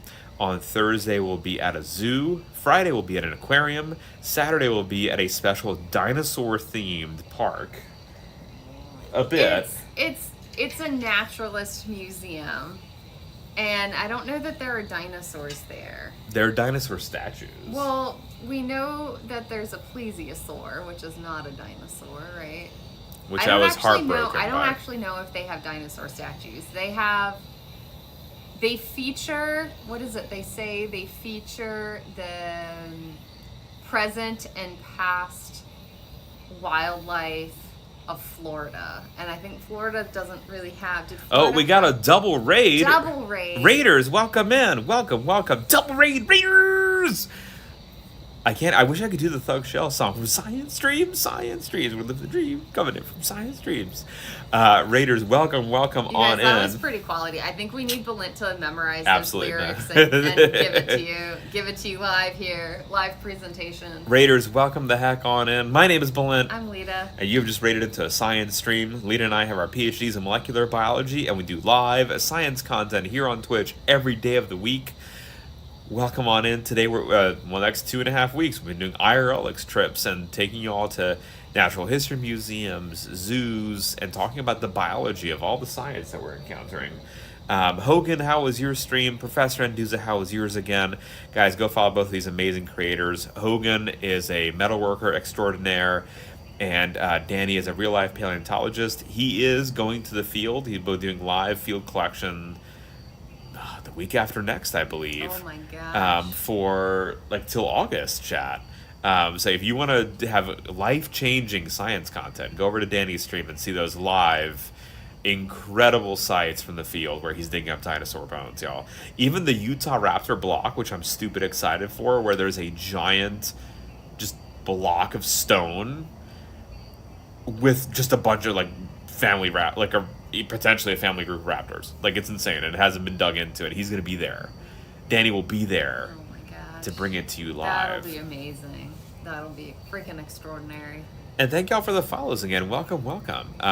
Lita, I'm gonna give the camera back to you. Do you want to tell the party people what we're up to tonight? Okay, here we go. You guys, let's flip this around, shall we? Nobody needs a close-up like that. Woo! Sorry, chat. Bad driving. Bad driving on my part. We're looking at cicadas right now. We have a couple of live ones that we think are sleeping away. And then we have a couple that I believe have passed. Cicadas spend an incredibly small portion of their life as adults, especially we're talking about the periodic cicadas.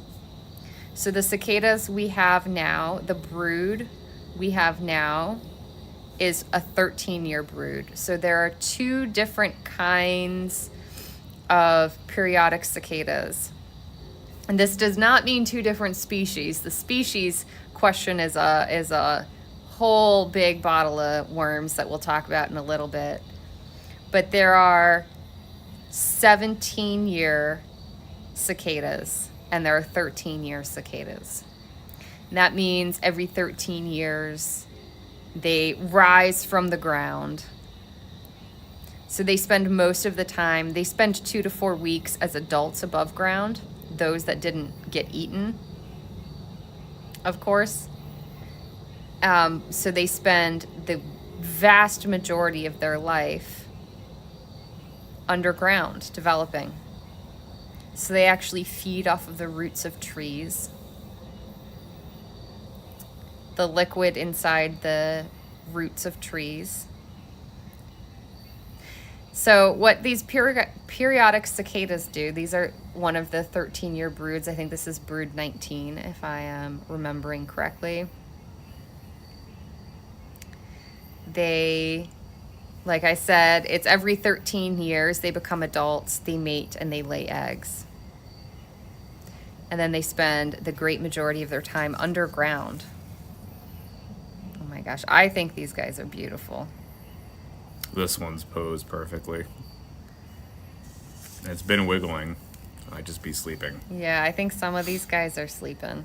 So we'll see if they wake up in the morning. But they come out in an incredible numbers.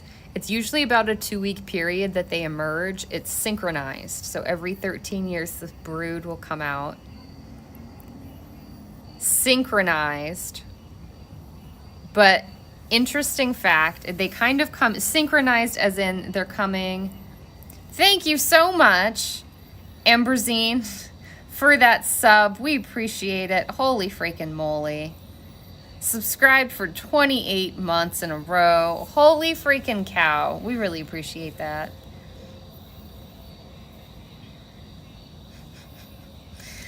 Oh my goodness. Okay, let's see. What the heck was I saying? I'm so distracted tonight, you guys. I am tired as heck, I'll tell you. So is Munchkin. Oh, right. Okay. So the cicadas, the periodic cicadas, they come out synchronized. It's kind of extraordinary, and we're going to talk about how the heck it is they do this, how they get so synchronized that within a 2-week period, you know, we can get thousands, millions, possibly trillions, depending on the brood, of cicadas all coming out at once. But what's interesting that I found out rather recently is the first wave is actually males.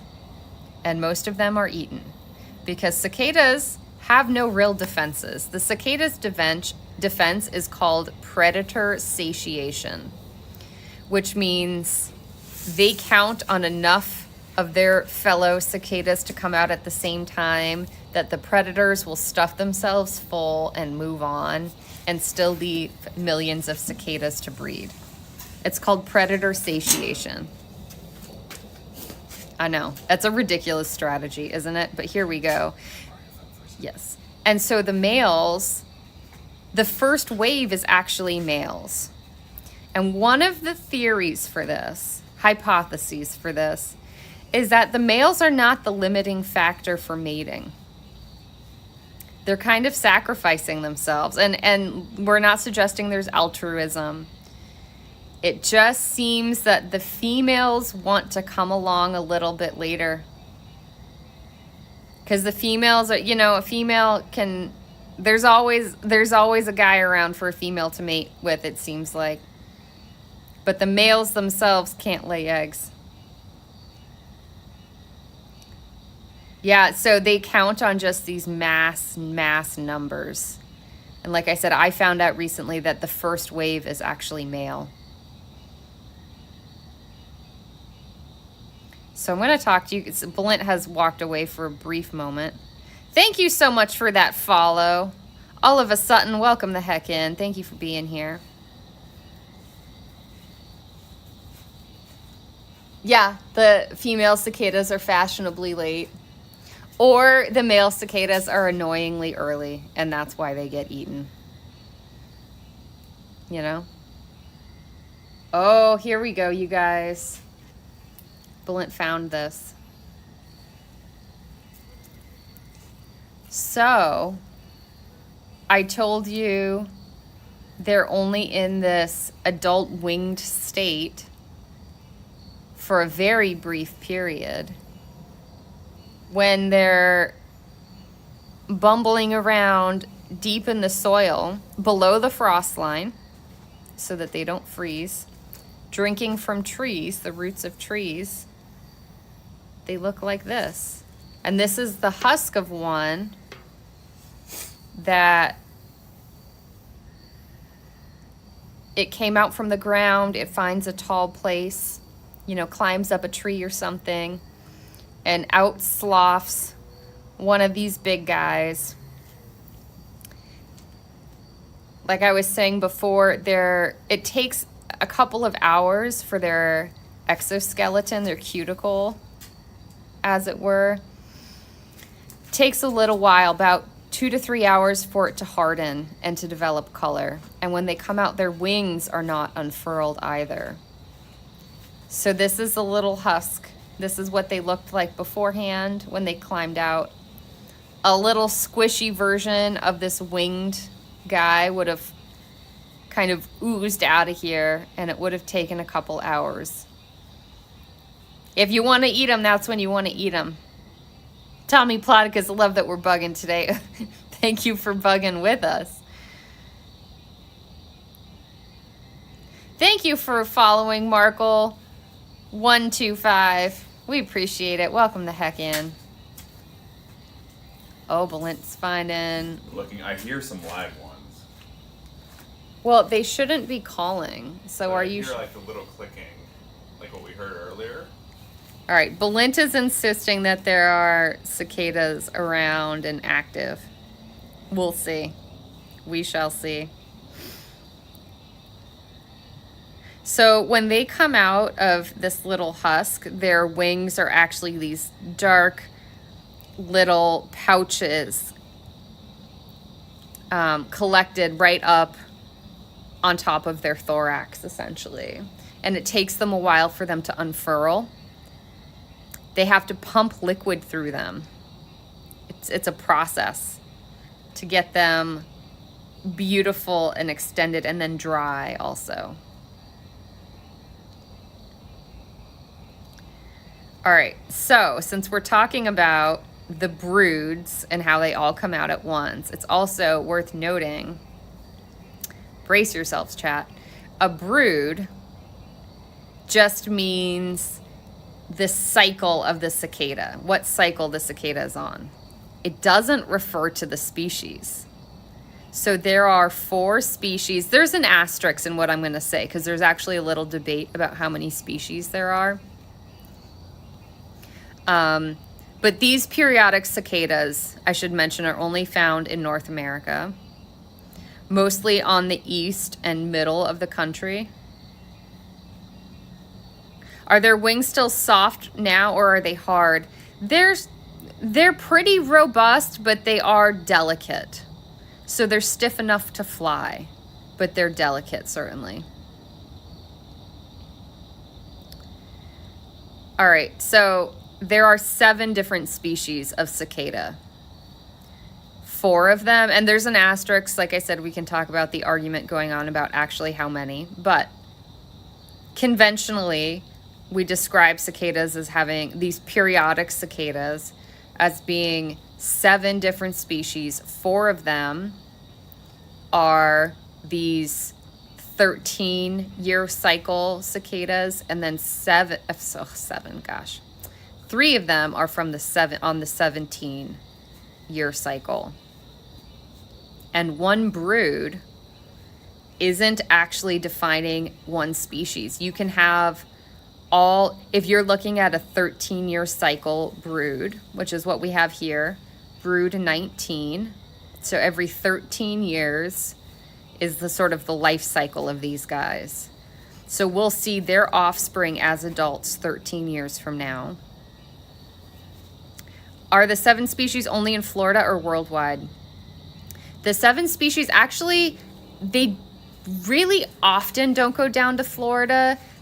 We're in Georgia right now, and this is about as far south as they go. They're much more commonly found north. And like Illinois, folks in Illinois have some really great cicada viewing. You can get really massive broods out there. But so a brood is just describing the time cycle. So like I said, in 13 years, we'll see their offspring, these guys' offspring. And they'll, as adults, ready to complete their life cycle. But because they're on they're 13-year broods, that means there are 4 different species in the United States and North America. I think some of them do go up into Canada. Although mostly, I think, we have another one. That's a much better looking one. I believe the 17-year broods are the ones more often found. We have another husk. Pre-transformation husk here, you guys. You can even see here, y'all, where like that slit down the center. Where it came out. Ooh. Come on, gimbal. Gimbal. The gimbal's making decisions for me. Here we go. Can you guys see that? Right along here. Splits like an overfilled plastic bag. Ew. Slides right down the seam. Ew. Well, I don't know what to say. But yeah, then comparing the two, y'all, I think it's a nice, like... So periodic cicadas are pretty uncommon. They're found in the United States. We have these 7 different species. And then I know that there's the World Cup cicada in India. And it's called the World Cup cicada, just colloquially. Is that Grimly? Yes, Grimly's here. I can't read half the colors. Hi, Grimly. Grimly, welcome the heck in. Hi, JD Just Hi, JD. So the World Cup cicadas are on a 4-year cycle, and they just happen to be coincident with the World Cup. Oh, no. So they're called the World Cup cicada. Those are found in India. Gosh, there are 1 or 2 other species of cicada that are periodic, meaning they have these really strange brood times, as in it's not annual. They're not just being born every year. But the United States and, North America has one of the most well-known, especially because the brood time is so long. The life cycle is so long, 13 years and 17 years. Winsing, welcome the heck in. All right, let's see. So what was I saying? Oh, right. So a brood is going to be a collection of all of the species belonging to that cycle. So brood 19 is actually a collection of all 4 species of the cicadas that happen to have this 13-year period, which is kind of confusing. When I first learned about cicadas a long time ago, I thought, well, certainly these different broods, I was trying to just understand like what species was brood 19, and I could never get an answer. I was mostly just looking on the internet and stuff a long time ago. And it's because it's all of the species. They just overlap. They're all called the same brood. Is there a way to know if they're dormant? I think the way we're going to do it is we're going to just see what they do in the morning. I know this one that Belinda just got, you can see he or she is curled up on the edge. This one is definitely So this one, deceased. like we've talked about in the amber, y'all, they're primarily water. It's a hydraulics-based system. When they dry out, the legs curl up, and so that's a way to identify that something is passed. This one here has her legs still out, and she's been wiggling some. Yeah, so we think she's dormant. It's also really neat, like we can, even from the overhead, see some of the antennae. Oh, yeah, she's good. I just touched her antenna. Look at that, yep. She did not like being touched. No, so she is still Gucci. Maybe not with us, but Yeah, she she's is. not real thrilled. Not real thrilled. All right, so I just want to finish out my thoughts on this species thing because I think it's really cool. I might be the only one. I don't know if Balint knows this, so I'm going to tell him. All right, so Balint, I think that this is a fact you might not know. So do you want me to pan over and get your response? You can pan on both of you. Can put it up and get it on both of us, I think. Okay. We're just going to keep it on the cicada for now. Curses. Oh, do you want to go ahead? I'm handing it back to Balint, you guys. All right. What? Sorry, y'all. We're going for We're going to want to put it on a 1x. Yeah, I know. Okay. There we go. All right, guys. So, Balint. Husband of mine. Cicadas are cool. Yes. We have, allegedly, somewhere between 4 and 7 different species of periodic cicada. Okay. So there are annual cicadas, and there are annual cicadas found throughout the world. Different species, but those are ones that have a standard cycle of every year they come out. The U.S. has those. All of North America, I believe, has those.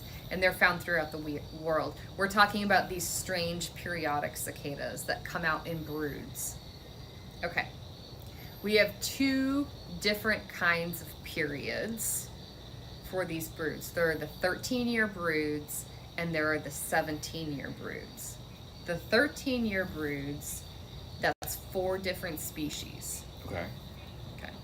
The 17-year broods, that's 3 different species. Okay. Okay.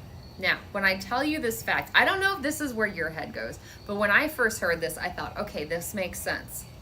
There was a common ancestor, and they started to diverge about 4 million years ago. Okay, so there's a common ancestor, and about 4 million years ago, one species, one started to change where it had a 17-year period, and one had a 13-year period.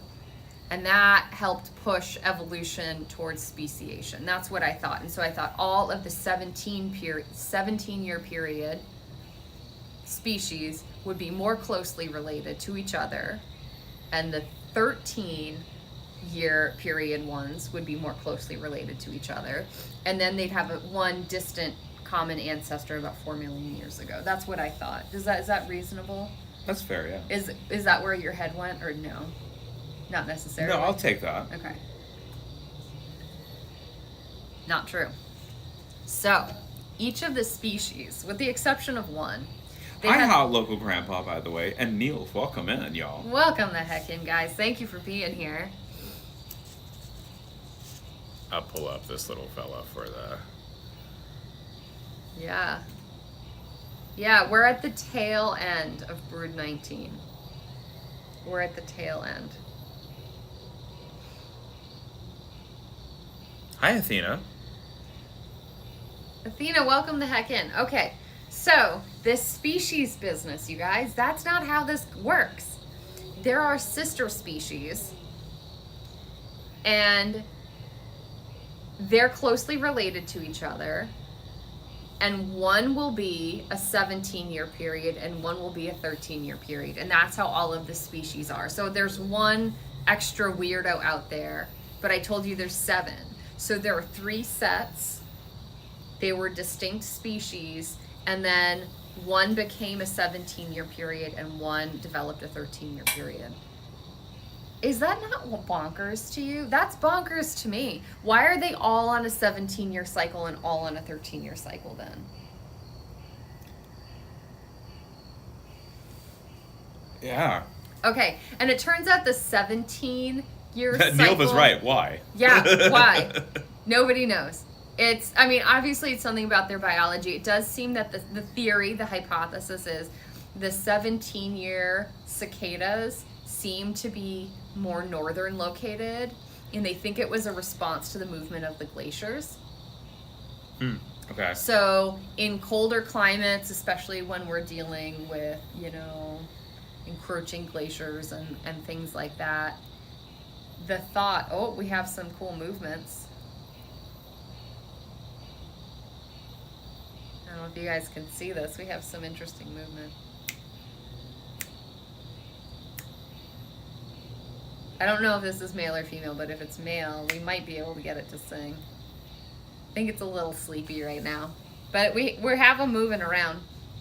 No. And so the older ones, the ones in colder climates, they think just needed longer to develop. And so they took on a 17-year life cycle. Just took their young longer to develop.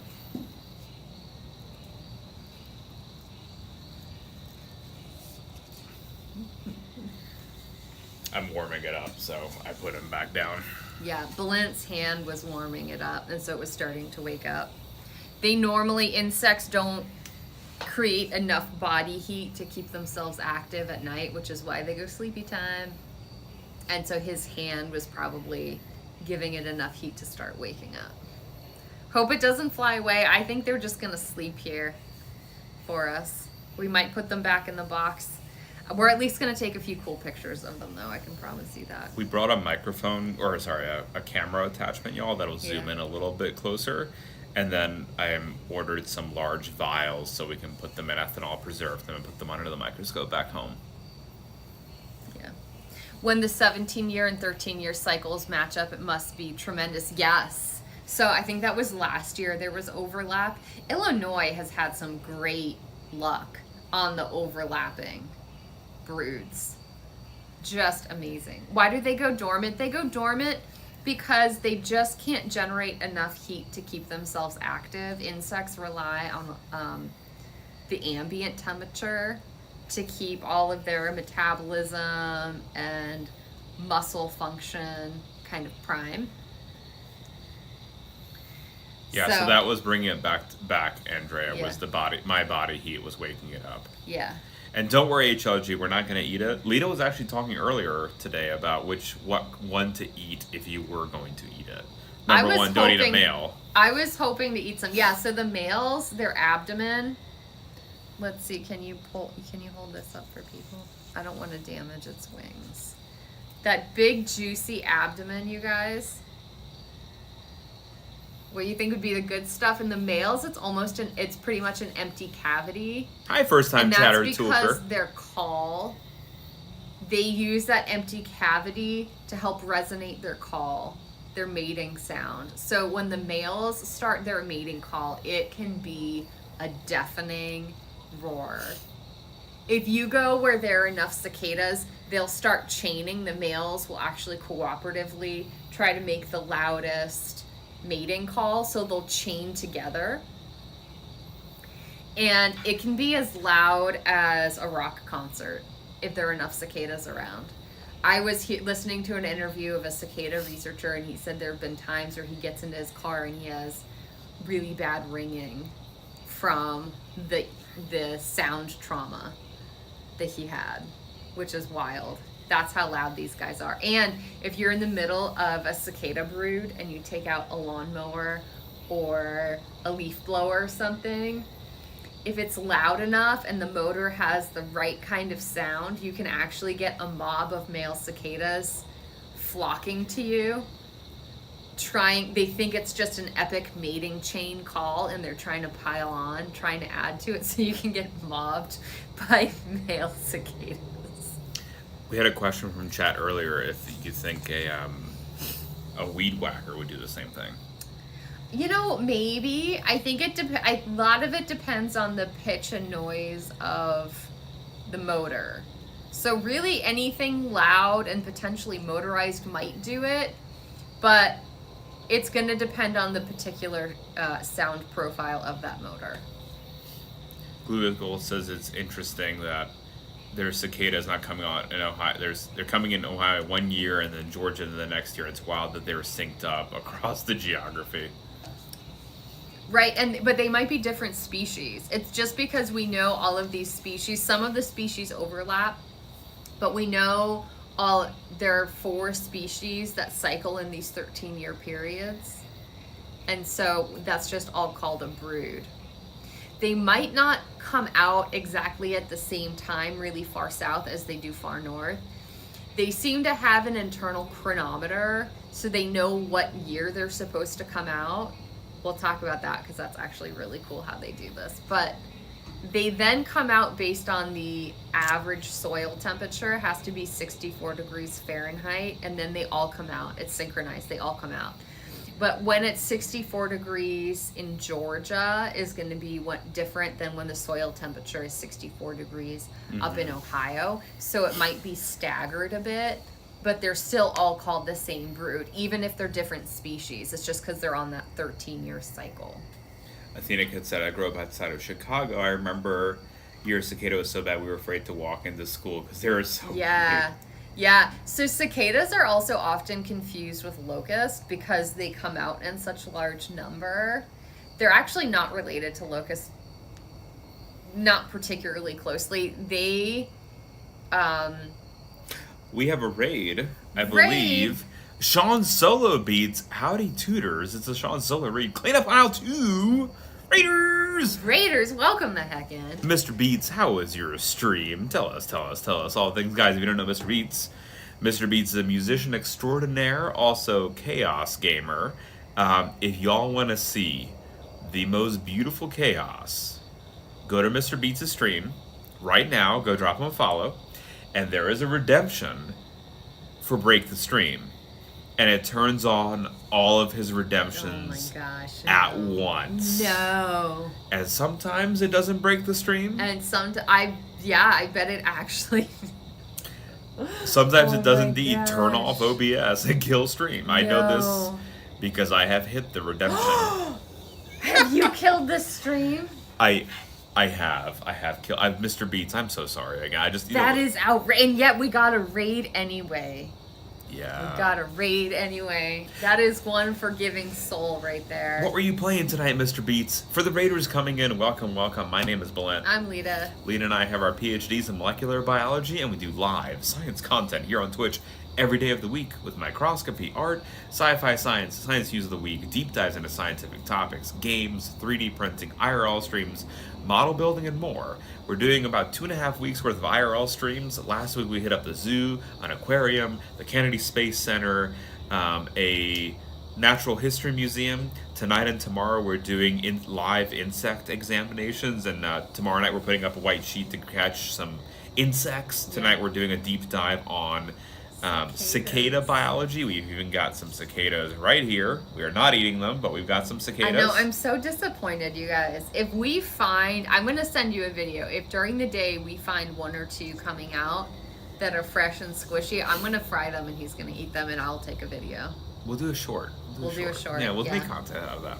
And then we're also doing this week for Raiders coming on in, an aquarium trip, another zoo, a botanical garden, a special museum with potentially some dinosaur statues out and about. We'll see. Well, it's a what do they call it? It's a naturalist museum. And then next week we'll be doing more field collections and other cool stuff. Yes. So welcome on in. A moth trap. MD, tomorrow night we will be trying to catch all kinds of insects. All sorts of nocturnal little guys. I did see actually an orb weaver over there. Ooh. On the tree, a little orb weaver. So we've got some spooters out here as well. But Raiders, welcome in. Please go follow Mr. Beats, y'all. Mr. Beats, old school friendo of the channel, long time supporter. Please drop him a follow and unleash chaos on his stream. He lets that happen. You can even make the game spin in real time, and he has to play upside down, and it's very. Yeah, I imagine it'd be very frustrating to play upside down. Gosh, I can't imagine. And also, Matt, I saw you there. That IT guy, Matt. Welcome the heck in, Matt. Good to have you too. Samara Faye, yeah, so locusts, I think the reason locusts and cicadas get conflated is because you'll get these massive numbers of them at the same time. But the cicadas actually aren't destructive. First of all, they're not closely related. Cicadas have the way they eat or feed is unique to their order. So they're more closely related to aphids. They have like little straws. They drink the juice from the trees. So like I said, aphids and leafhoppers, not grasshoppers. Grasshoppers, even though the name sounds a little similar, grasshoppers are pretty far out there as far as how closely related they are. Grasshoppers and locusts. I think they get confused just because they come out in these massive numbers. But the cicadas are actually a good source of food, both for the ecosystem and class. Traditionally, humans have eaten these guys. Why the heck not? Speaking of hunger, Mr. Beats has to raid and lurk because he is in fact hungry. Mr. Beats, you can consider eating one of these cicadas here. Well, I think we'll go searching for one of those small, little, soft, tender ones for you. But thank you so much. Thank you so much for that raid. We appreciate it. You go take care of yourself. Do some self-care after that long stream. Yeah. So and for the raiders coming into, this is the husk before that they hatch out of. Yep. So they go through a bunch of different molts. You know, they're in the ground for 13 years or 17 years, depending on the kind of cicada that we're talking about. So they're very slowly growing, inching away, going through molts, slowly getting bigger, and then when they're in their final stage, when they're that big, for this species at least, they crawl out of the ground when the soil temperature hits the right degree. 64 degrees Fahrenheit, for those of you who are wondering. And that's why it's different across some state lines. And Elfie Bean, hi, Queen Elf. Welcome in. Welcome in. So they climb up. They have this urge to climb up. So you might see them on fence railing, but their idea is usually to climb up the tree that they were sort of munching on. That they're underground on the root system, Yeah. siphoning off the water and the nutrients. Yeah. And for 17 years? Yes. And slowly, For and then 17, can you imagine, y'all? they have the urge to climb up. They latch themselves on, and then out slowly plops one of these adult guys, which is cool. I mean, just imagine, y'all, how different 17 years makes. So, you know what I thought would be fun in Jersey when we're back?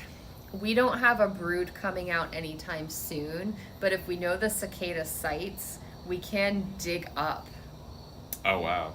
around the root systems and take a peek to see how they're doing. And then, are they that okay? You can just bury them back. We can put them back, or we can eat them. I'm really gunning hard to get them to eat some cicadas, guys. Can you go foraging? You'll enjoy it. We'll fry it. Anything is good fried. The South has taught me one thing, and that is you can fry anything and that it will be delicious. They do have really good fried Oreos here, y'all. I've never had a fried Oreo. Probably for the best. Probably none of us need to have a fried Oreo. I've never had a fried Oreo. I had so fried apparently cheese for the first... Is it it's not a cheese stick. A Yeah. mozzarella it's a stick. cheese stick. That's what regular people call a cheese stick. Is that it's fried, like at a restaurant. No, if a you order cheese... cheese sticks. I thought you said that was a mozzarella stick. No, that just refers to what kind of cheese is in there. Okay, chat, help me out now. Now I'm confused by the vernacular. Do you guys know, I had this recently for Everyone the first knows time. this. It's like cheese, like mozzarella, and then it's breaded and fried. It's a fried cheese stick. It's a cheese stick. But you said fried. I go was to a calling restaurant, it you order a cheese fried stick. cheese stick. No, 100% it's fried. And Bulent was like, no, that's not what... Is it a cheese stick or a mozzarella stick? I was told it's a mozzarella stick. I mean, I got what we call a cheese stick. Mozzarella sticks. Yeah, but HLG is up north. Mozzarella HLG sticks. is from up north. I Look, feel Athena, vindicated. Athena Cat, who's down south, said cheese stick. HLG up north They said said mozzarella fried stick. cheese stick. You said... Grandma says cheese stick right my there. gosh. Some people saying cheese stick here. This is outrageous. I have no idea. See, when I say cheese stick, I just think of those little, like the cheese that I feed Munchkin. Sometimes they come as like little sticks that she can just take bites off of. I don't know. All right. Anyway, what was I saying? Yeah, I've had that. So we've had fried. I know you can fry things and make it taste good. You've made it for me. Like, that's what I don't And get. to be clear, chat, to be clear, I mean edible things. I saw chat saying some rude alternatives. I'm saying edible things fried. You know. Guys, speaking of not so fried, go follow Dr. Ashhole, who just popped in here, a real life doctor, an amazing streamer. Well, we appreciate you coming on in. Hi, Dr. Ash. Welcome the heck on in. Good to see you, madame. And an amazing Instagram, too. Go follow Dr. Ash's Instagram. She, her pinned picture is a room of her full of smiley faces. Oh, my God. It's just instant dopamine. That's amazing. Oh, my goodness. All right, I have a whole bunch of other random cicada facts for you guys. Tell us about the cicadas. You want to hear more? I want to hear all the cicada things. Okay, well, I'll hit you with one more, and then maybe we'll go look around the fig tree and see if we can find anything. All right. Okay. Just because we're talking about the broods and the temperature, right? What is it that tells these cicadas that a year has gone by? Right? They're not sitting there with a little chalkboard marking like a day's gone by and another day's gone by, you know, like they're not tracking it. Okay, this is biology. So how the heck are they determining that a year has gone by? It turns out it's the cycling of the trees. And the reason we know this, so the trees that they nibble on are deciduous trees, meaning the trees themselves go through an annual cycle. They get green and active with a bunch of yummy, tasty leaves, and then they drop their leaves and they kind of go dormant, and the fluid inside of them changes. And that's what the cicadas are feeding on. And so they're able to track the passage of time based on what the trees are doing. And they know this, chat, they know this because as the climate has gotten a little more wonky, we've observed in the middle of winter, for instance, like in Cincinnati, in the middle of winter, there was a warm spell of about a month. This was a couple of years ago. There was a warm spell. And the trees actually sprouted leaves. And then there was a cold snap again. Snowed, you know, everything fell off, and it was like the spring restarted another month or two later. The question is, what did the cicadas do? The cicadas thought an extra year had passed, and they came out early. The problem with that is it wasn't the full brood. It was certain locations had this early brood arrival of a year. What would cicada do? And the problem with that is, how is it cicadas defend themselves? Satiation, predator satiation. So there weren't enough of them to come up. There weren't enough of them to satisfy all of the predators in the area, and they were just gobbled up. And so that's actually how some broods have gone extinct. Wow. Some broods have gone extinct, like in New England, one of the New England broods. Gosh, was it brood 9? No, that doesn't sound right. One of the New England broods went completely extinct. So they also think when this happens on a larger scale, that's how you get a new brood to arrive. So a big enough area where they can still satisfy the predators. And they've also observed this, and they think that with some of the new broods that are developing, they're also starting to see speciation, which is really interesting and cool in itself. So that adds to the pile. Some scientists argue that there are only 4 species of cicada. Some argue for 7, but most of them seem to agree that we are observing in a few small areas the beginning of speciation. So becoming a different species is a very, very, very slow process, but it starts with small changes that we're seeing. And being able to observe that as squishy human beings with short lifespans, right? We don't have the benefit of being able to observe a species for a million years and seeing how it starts to change and how it starts to become a new species. But they are starting to see a little bit of that with the cicadas. and the new broods, and I thought that was cool. That is really cool. But a question from HLG. If I remember correctly, you guys said they take so long to emerge because they don't have enough energy. If we look at it in terms of a battery, is their power draw so weak that it takes them 13 or 17 years to build a fourth charge? I don't know that it's energy might not be. Yeah, I mean, it's nutrients.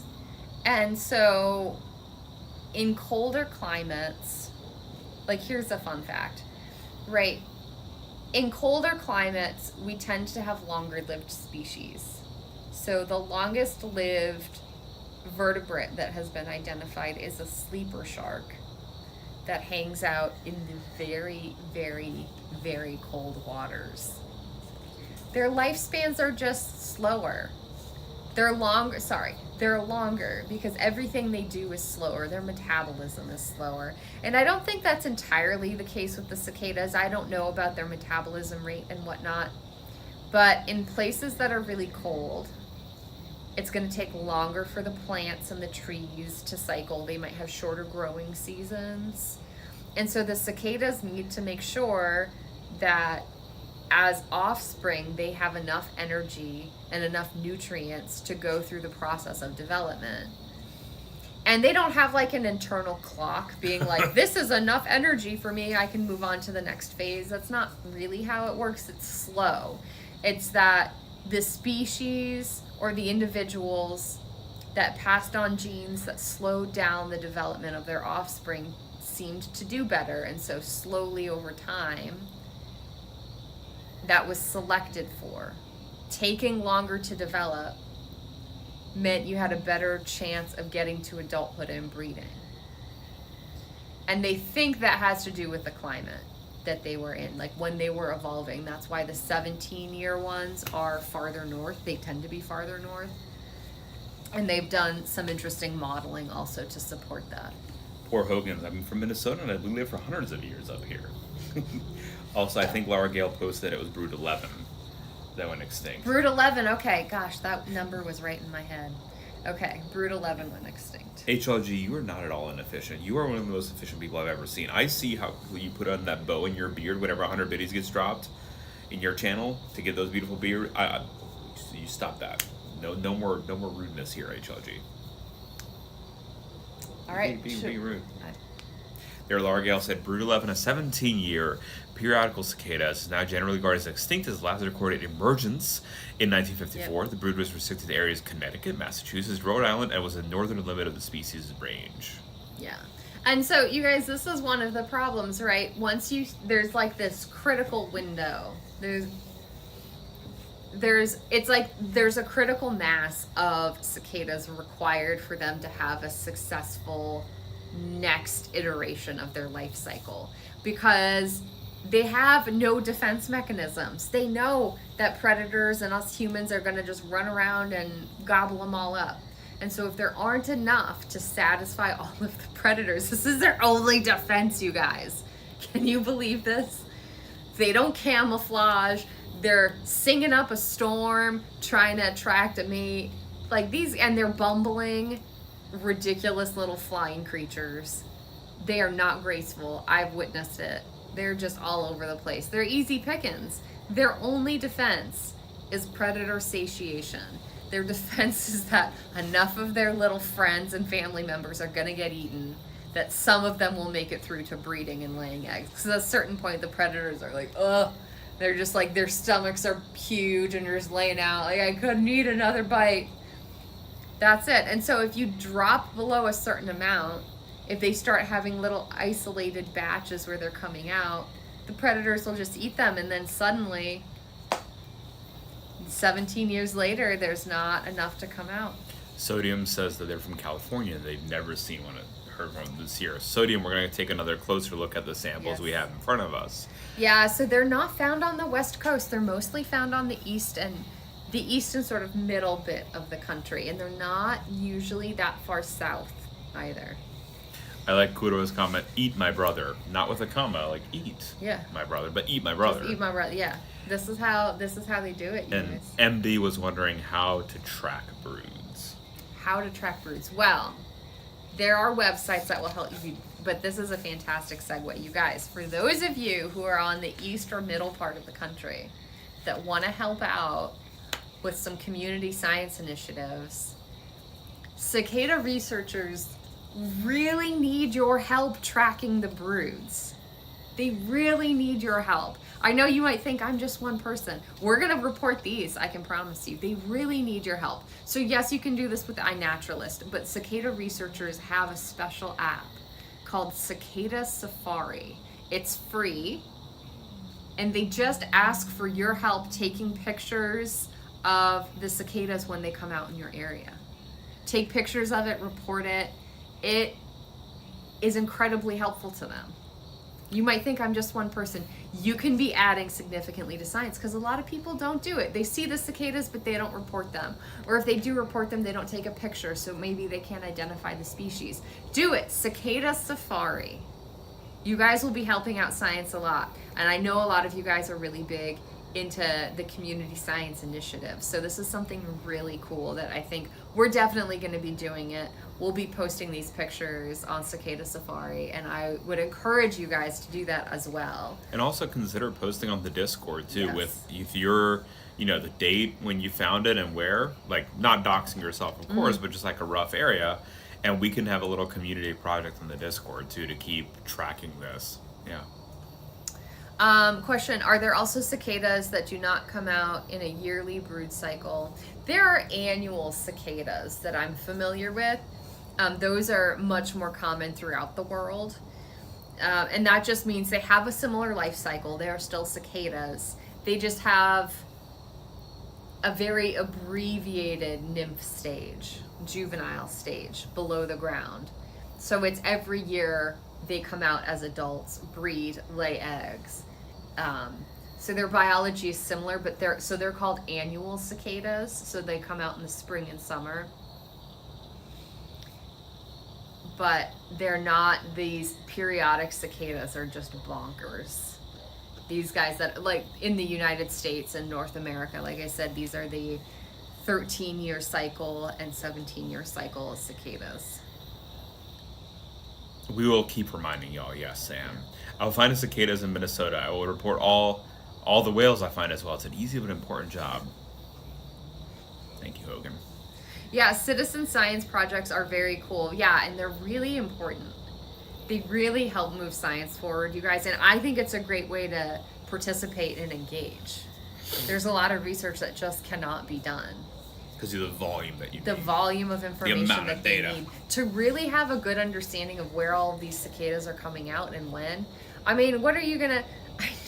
I know in like the 1800s, or was it the early 1900s? They were sending out graduate students on horseback to try to track the gosh darn broods. All right, listen, we can't do that. We only have so many graduate students, and that's not the way to do it. Like, so many people have pictures and are already interested in the cicadas. Like, together, we can have much more information for science. For science, do it for science. And with that, let's snoop around a little bit under some of these fig trees and see what we have. And we can also talk a little more cicada biology. There if you are a guys are few interested. shells over on that tree if we wanted to start there. Let's start there. You want to take the camera? No, you go right ahead. You seem to know where they are. No, so you take. You're the wizard, Lita.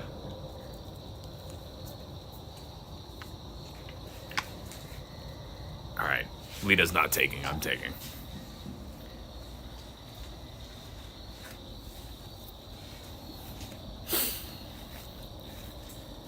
Where would you get all the horses in this economy? MD, I would argue that the grad students are even harder to get. And if you want, I can go get. We do have flashlights if you need them inside. I have a red light, UV, white light. Oh my gosh, you guys, this is gorgeous. So I told you when they're ready to become their adult phase, they have an urge to go upwards, not just up out of the soil, but up into a tall protected location. And so we have one up in this tree. This is beautiful. This is perfect.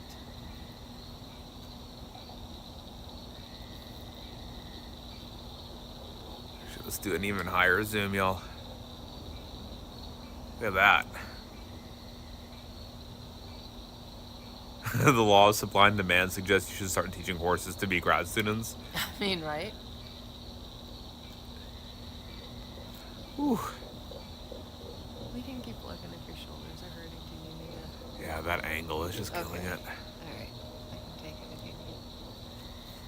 Alright guys, Belin's shoulders are hurting him, so he's guilted me into taking this. I'm gonna try to drive and not make anybody motion sick, but if we find that, you guys just are gonna have to let me know.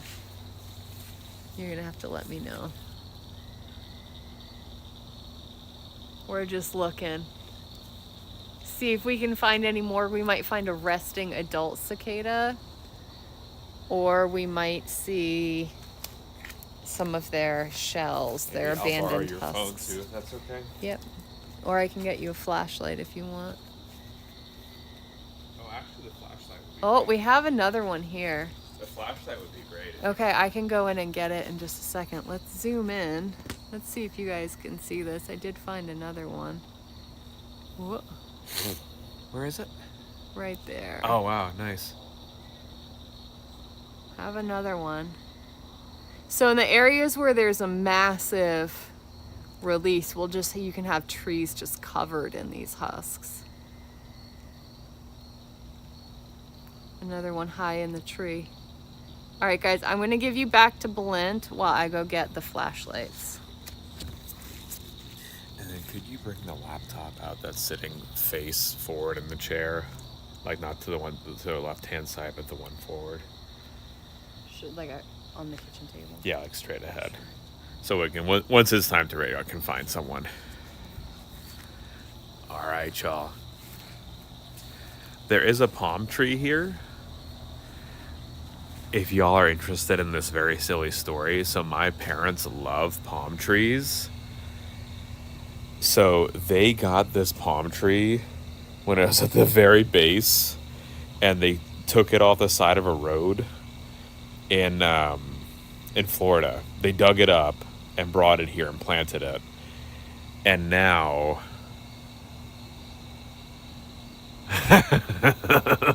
it might be giant, y'all.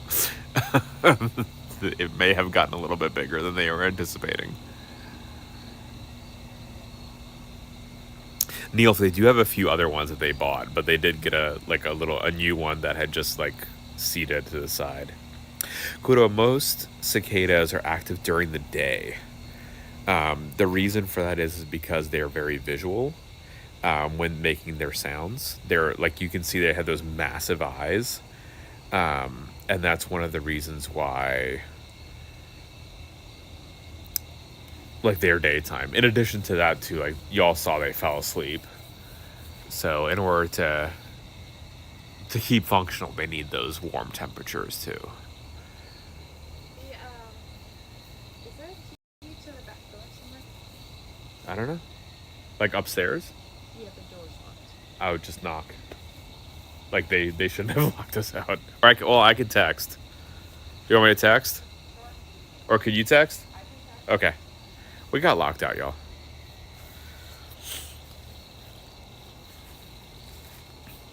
But yeah, the braided species, Andrea, that's a particular one. There's another, Andrea, if you want to see, they have another one in the front yard. It's a different species of palm. They had two other ones, but we lost them, unfortunately, because there was a cold snap and it froze. So everything got frozen away. So we lost two of the palm trees. Let's see, I know, right? Ew, corn relish. Ew, we'll wake up and be covered in the morning. Ew.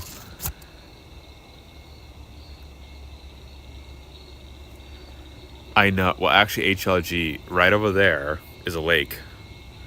So, my friend, we will actually be eaten alive.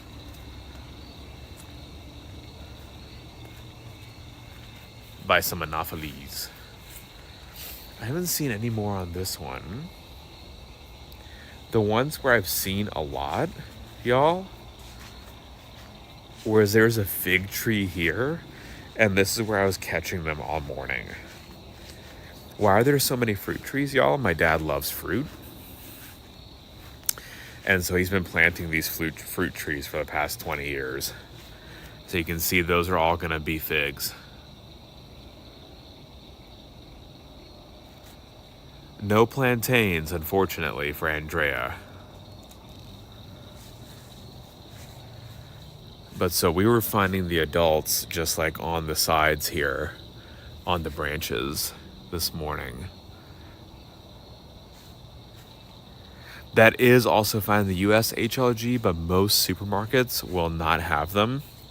So that's a strain specific thing. The way they're grown in like the mass produced, the ones that you buy at supermarkets, you won't have the wasp in it. Otherwise, the fig wasps, HLG, you'll like this. When they crawl in and die, they get liquefied inside of the fig, so you won't even know that you're eating it.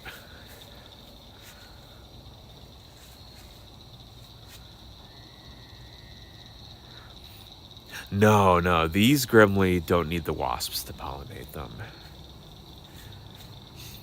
And they're really, really tasty. I will say, Grimley, there is one other pest here. It's actually spreading all the way from South America in most of the United States now. We actually did a TikTok short on it, and YouTube short, on a fly called Zaprionis indianus. That is a fruit fly that feeds on fresh fruit, including figs, and it actually lays its eggs in fresh fig. And so it actually accelerates the plant to go rotten, and it has caused millions of dollars worth of damage every year across all countries. I think in Brazil it was costing like $800 million of damage from just this fruit fly alone. The reason I know they're in Georgia, because we did a paper on it that we published in the journal Parasitology, and we had caught them in Atlanta. They're also HLG up in New Hampshire now too. Same with Drosophila suzuki, so that's the other fruit fly that feeds on fresh fruit. Those are from Japan, and they ended up in the US, and they actually will eat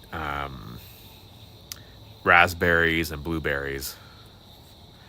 I don't know if they're in Arizona yet because of the heat. We have a spooter right there.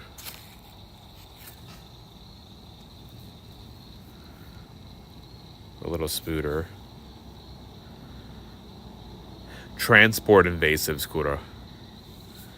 Transport invasives. So they're being brought. So side squatch, great question. We actually did a study trying to use a form of biocontrol, parasitic wasps, to kill them. It turns out their immune system is so good that anything in the US that we tried, and we tried 20 different species of wasps from the United States, nothing could kill them. Nothing could kill them. The only thing that could take them out was a wasp from Japan. And you don't necessarily want to release another invasive predator to fight the invasive species you already released, because what if the invasive predator doesn't care for, or cares for other things, right? Not just the creature you're looking to catch.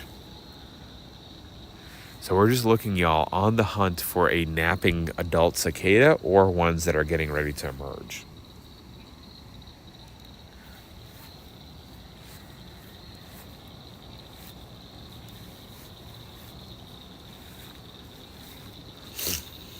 And nothing quite yet. Y'all see, we do have some fruit here. No solution yet, no.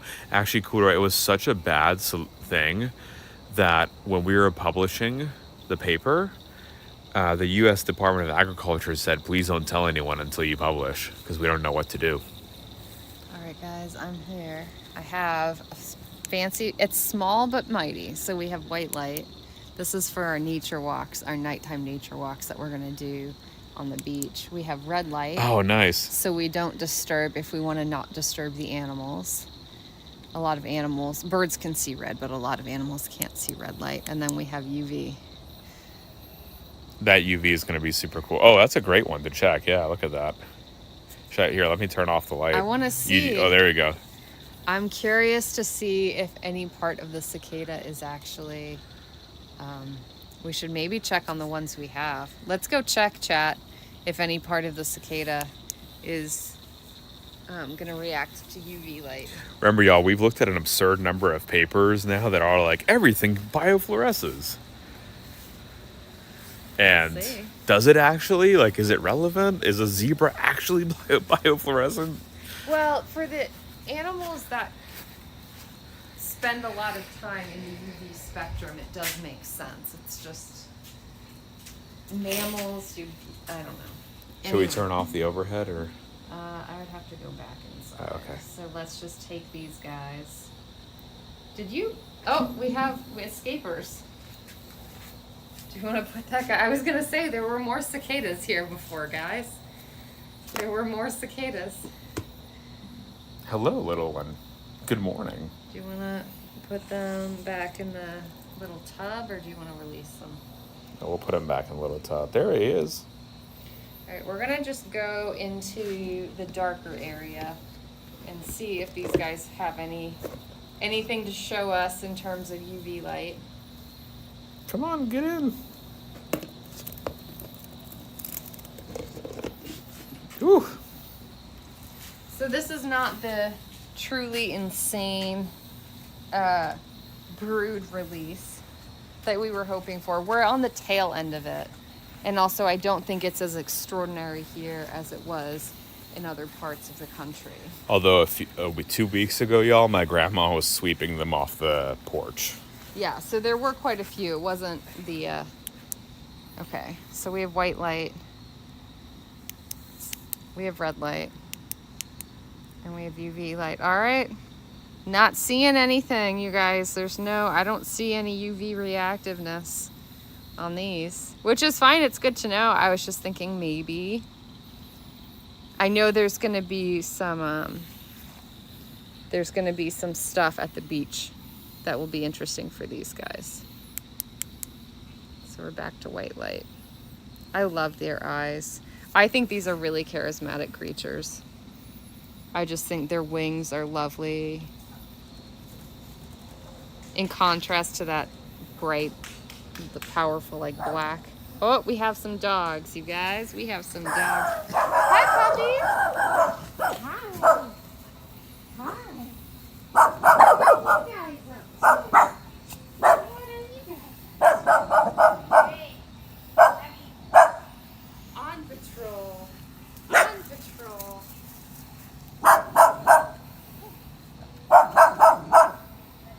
Hi, Big Gaming.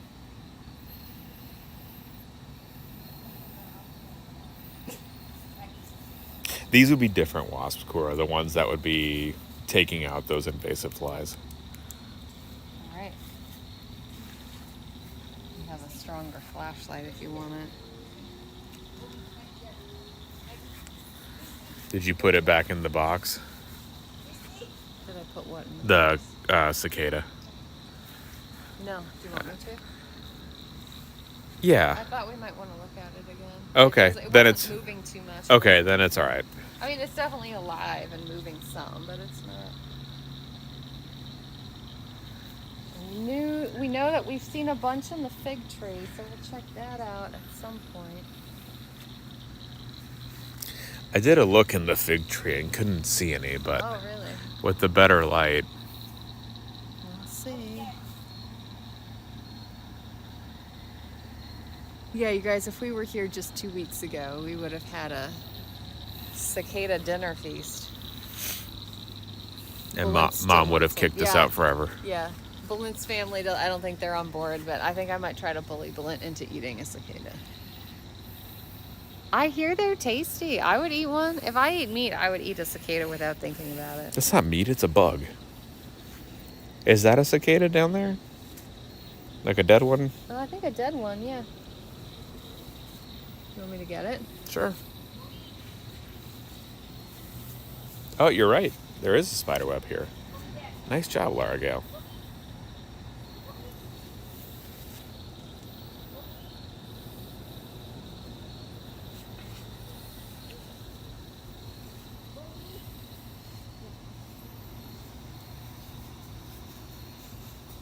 So we have A desiccated one. Hopefully it did everything it needed to do as its adults. I keep looking to see if any of the dead ones have any fungus on them, which I haven't seen, but we do know there's some interesting fungal diseases. I'm going to put this one over. Okay. Y'all, we must find a sleeping cicada. I guess we already have some in the container, but it'd be neat to find one, just like one on one of the trees. Oh. Here we go. That's for HLG. What do we have? A ladybug. You see? Yeah. Very beautiful ladybug. It is a beautiful ladybug. HLG really wanted a ladybug. Well, we found one. Well, I mean, we had to. He asked Just for one. for HLG. And He did. He saw it earlier. I couldn't just let him down.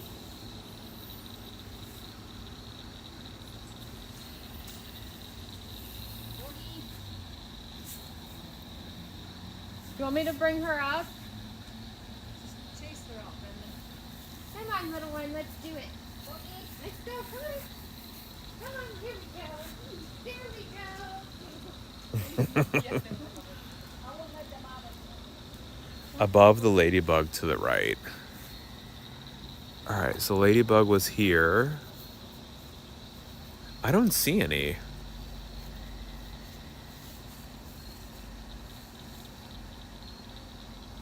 I mean, these kind of look like they could be insects, but those are just like remnants of the plant. I think those are plants. It tricked me too earlier, though.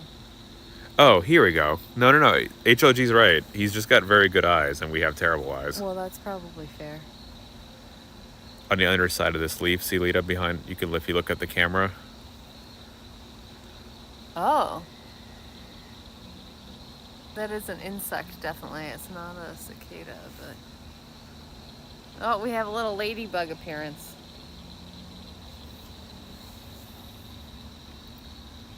I don't know, HLG. That's a good one. Ooh, I need to switch with you. Switch? Okay. Yeah, I'm sorry. My That's fine. You guys, his shoulders the shoulders are the angle that I'm struggling. holding. His shoulders are struggling, chat. We're gonna just keep looking. See what else we can find here. Yeah, so there are these really... Oh, we have another ladybug. Do you guys see that? Maybe not. Now I've lost it. Where were you, ladybug? Here, can I see this? Yeah. There we go. Can you hold this light here for me? The ladybug is not liking all this attention, you guys. This poor ladybug. The nightlife of a ladybug. It's just trying to do its little ladybug thing. It's like, why, you guys? All right. Keep looking. Keep looking. I thought I saw something. Sorry. I keep getting tricked by the plant. Can you? Oh, here. Yeah.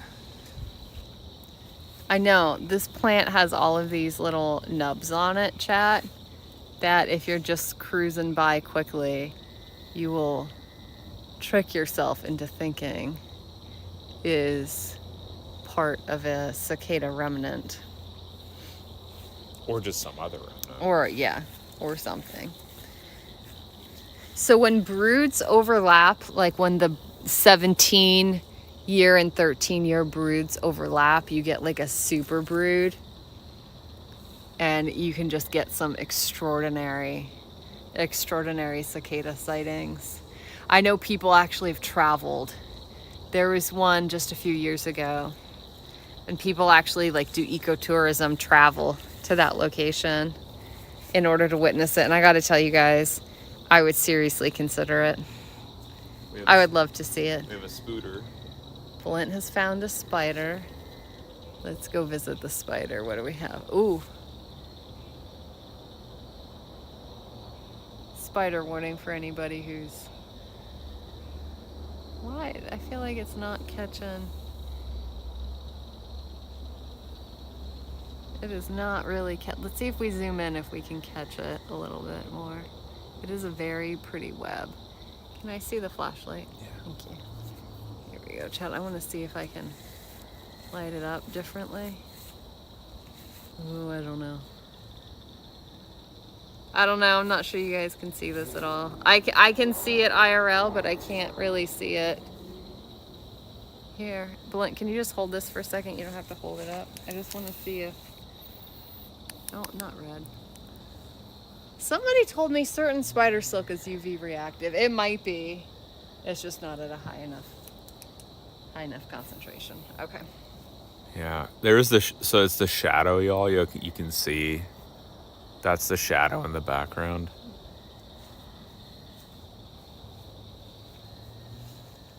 I don't think. We're just not catching the light the right way. Sorry, chat. It's a beautiful spider web. We got, ooh, holy freaking moly. Can you guys see this at all? This is a massive, perfectly intact spider. I know some of you guys are spider squeamish, and I apologize, but this is just cool, too cool.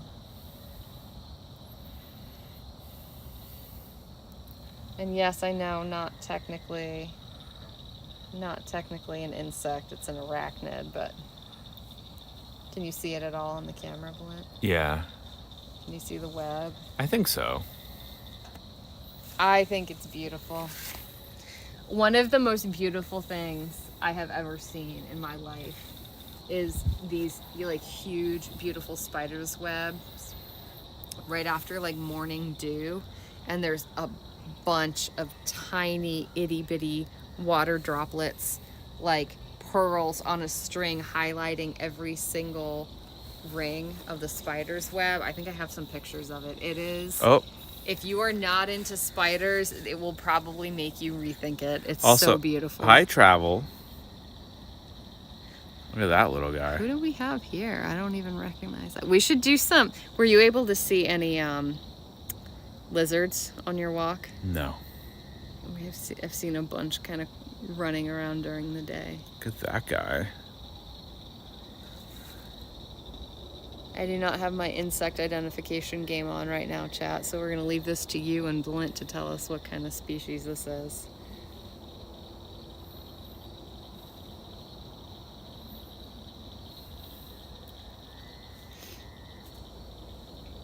So not a cicada, but something cool. Really long antennae.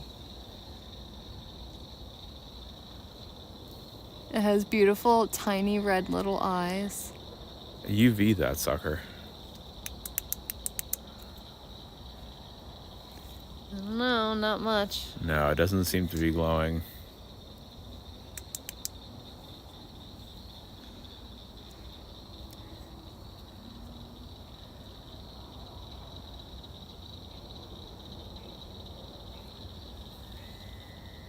I know these were cheap flashlights, chat. All things considered, I'm like, I should check that it's not actually just white light.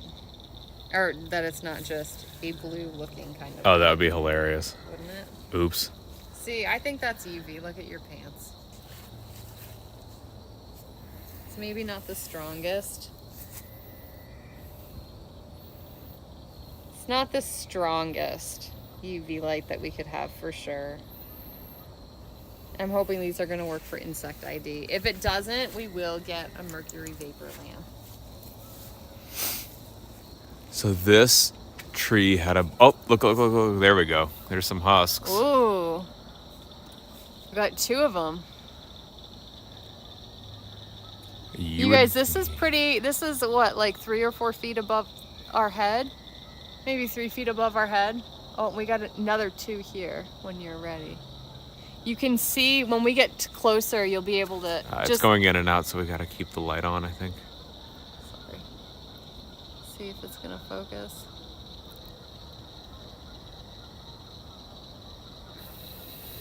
Hold on. There we go. There we go. We got it.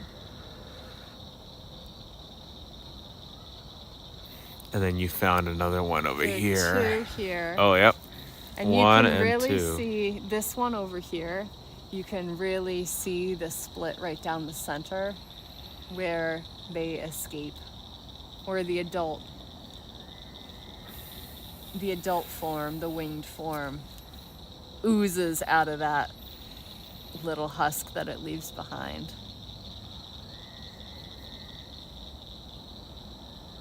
Yeah, Cass, tree stars like from Littlefoot.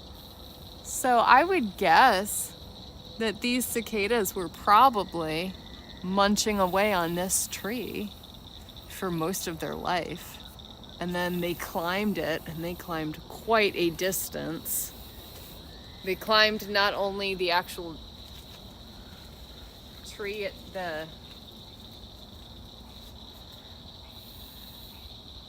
climbed not just up, but it went out and followed these smaller branches all the way. Quite a little journey. I would love to see one of these guys emerging. Oh, let's see, we have a couple of bodies. Oh, here's another one.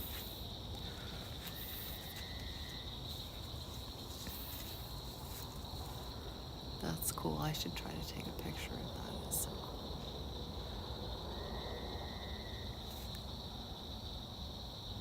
And yeah, that slit in the center is pretty visible here, y'all. We have some cicada bodies down there if you want to. Bodies? Oh. I'm going to snap a picture of this guy, though. Where are the bodies? Am I wrong? Where? Down by that brick, I think. I saw some. Oh, yeah. Oh, and then there's more right here also. Oh, there's a whole bunch right here. That one here. Another one there. Oh, there's a bunch here too. Look at that, y'all. A lot of the exoskeletons of what they hatched out of in the final stage.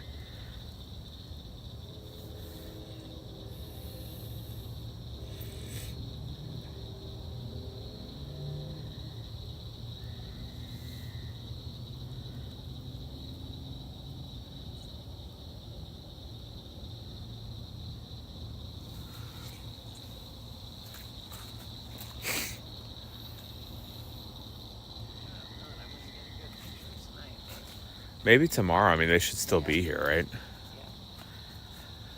Yeah. Night photography, chat. You need special equipment for it. But yeah, I mean, you do get a sense of how many there were. Like, look at this. There's actually a pile. Holy moly, are there a lot of cicadas here. Can you see all of these cicada wings? Tatum says the shells are good fertilizers.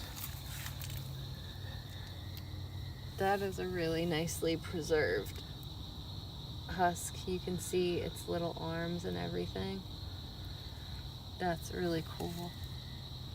But you can see all of the cicada remnants here. Even here too. I mean, there are dozens. Absolute dozens, and some of them are just husks, and some of them are the adults that have probably mated and died. They did their little cicada thing and went on their way. A lot of them.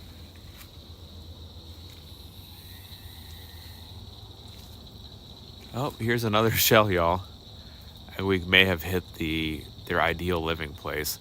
The fig trees haven't been around as long as this tree star. Ooh, you have, yeah. I mean, that's the thing. The fig tree would have had to have been around for 13 years. It has been, but it like went like it did, it wasn't big, and it like ran back. And there's one on either side. There's actually one on the back side of this also. Okay, let's sketch that one.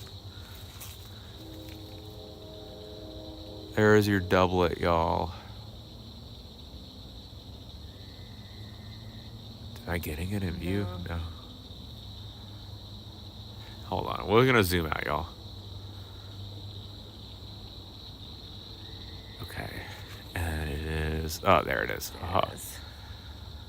We have a doublet. We have one on either side.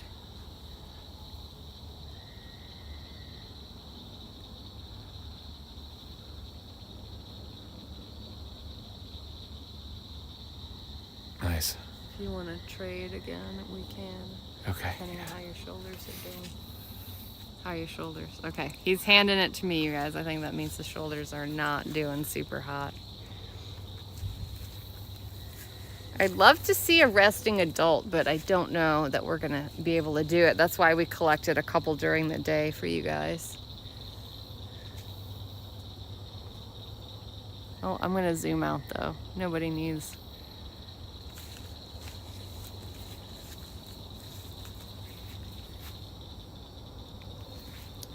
All right, so since we were talking about, oh, here we go. We got one up there. You guys see that? Got another one. Nice shot. I'm still looking for a resting adult though. I think that would be really cool. Okay, so if we have 4 different species of brood 13s, which is what we're looking at here. This is a 13-year brood. And there are 4 different species that will come out at this time. And they do their cicada thing. Why is it that they're different species? Like, how is it that they're staying separate? Because you can force them to breed in a lab. And it's not clear that their offspring are viable, but you can get them to produce eggs. So what is it that's maintaining the species barrier? And in the case of cicadas, you know, we were talking about that really crazy, aggressive mating song that the males do. And then the females reciprocate with a certain kind of wing flick. And that can initiate the mating process. Well, that is very different between species.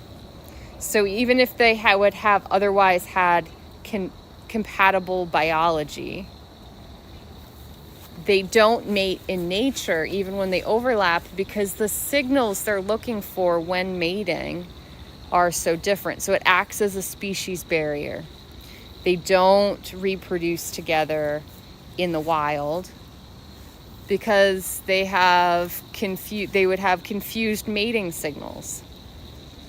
That's one of the ways speciation can occur. And this being said, scientists do monitor gene flow between these different species. There are, every now and again, there does seem to be a little bit of mixing of gene, they call it gene flow, from one population to the next. Oh, we have a nesting one, you guys, or not a nesting one, a sleeping one. Blink, can you hold this flashlight, please? Oh, I'm so excited.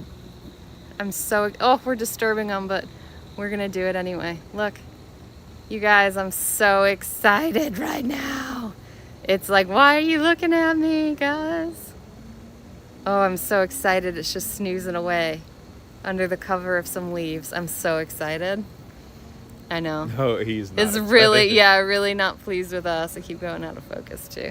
All right, we're harassing the heck out of him. We'll move along, but I'm so excited. We found a sleeping one. We have evidence that the adults are here. Let's move the flashlight away. Let's look for another sleeping one. But I'm excited. If that's the success we have tonight, I'm thrilled. We found some husks. We found an adult one. Holy moly. It was just sleeping. I wouldn't be too happy either if somebody came in with a powerful flashlight and shone it in my eyes when I was sleeping. What's your problem, man? Totally, like, what's your problem? Yeah, and I think that's what it said. I don't speak cicada, at least I'm not fluent in it, but I'm pretty sure that little, appendage flip that it did to me was like, hey, man. There's another one. Oh, we have another resting. Oh, we have it? another resting one. Here we go. Hang on, chat. Hang on. We're going to zoom in for you so you can see this. Up there. There we go.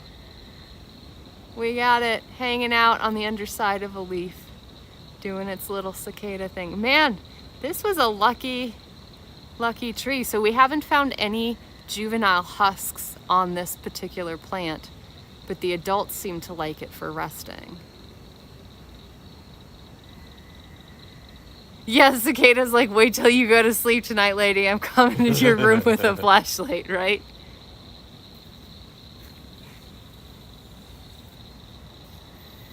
You were there for a 17-year brood. Oh my gosh, that's so cool. Oh, I think I've lost it. There we go. All right, let's zoom back out. Do you want to see if we can try another tree? I want to try the fig tree again. I know you said you didn't see any. I wonder if there's one on this one. I think it's the same species. Tree. Okay, we have the same species of the tree. We're gonna see. Maybe they just like this location. Oh, Balint found one. I don't know. Curses. What? I was very excited for what I just found. What did you find? It's a crater with lucibuffigens for corn relish. Oh my goodness. But it was a firefly just hanging out, and I didn't catch him. Yeah, he's... All right, so chat, here's the question. Is it a firefly or a lightning bug? Firefly or lightning bug?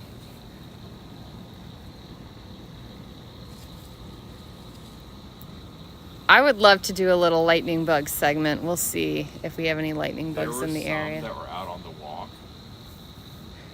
like 3, so it's like not quite great, but... Well, we'll see. Maybe when we travel down to Florida. Oh, there's a division. A lot of fireflies, though. A few lightning bugs. I use them interchangeably, which I've been told is blasphemous. I've been told that is rude of me. All right, so far we're not finding any in this other tree. It's the same species. Yep, so it could just be location, or also it could just be that we don't have the eyes for it right now, Chad. Prefer firefly.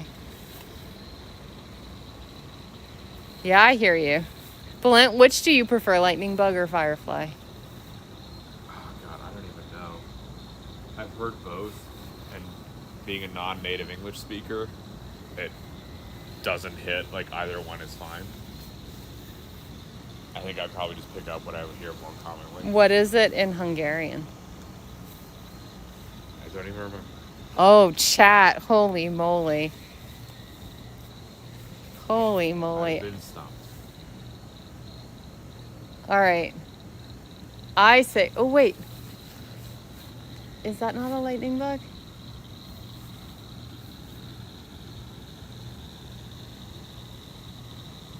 Where are you seeing this? Maybe not. It's just on the other side now. It looks like the underbelly of a lightning bug to me, but I can pull down I think I'll disturb it. Yeah. There. Yep. It just zipped away. No, you were right. That was a lightning bug. Oh, no, there it is. Under that leaf. He had better be right that it's a lightning bug and not something else living on the trees of Georgia, because there is one kind of insect that I do not tolerate. Oh, it's gone. It's gone. They are artists. No, it's definitely a lightning bug. As long as it wasn't a juvenile cockroach, we're fine. I'm officially out. If we come across cockroaches, chat, I'm officially out. And that's just because in Georgia, they're native, and they just live on the trees. It's not a commentary on this incredibly immaculate, gorgeous house, I promise you. It is. They just live in the trees. And I am not here for it. It is the one thing.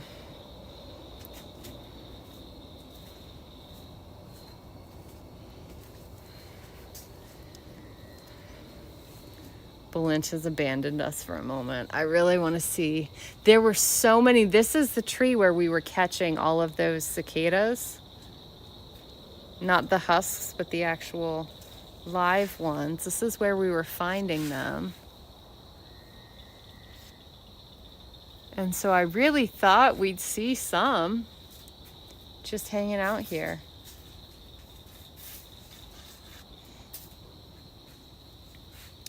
I want to try flicking it, or snapping my fingers and see if I can get them to hum. I think we're going to keep those cicadas we have, and maybe we'll do a short of it if we can get it to respond. It only works if it's a male, And I have to look pretty closely to be able to tell you the males versus the females.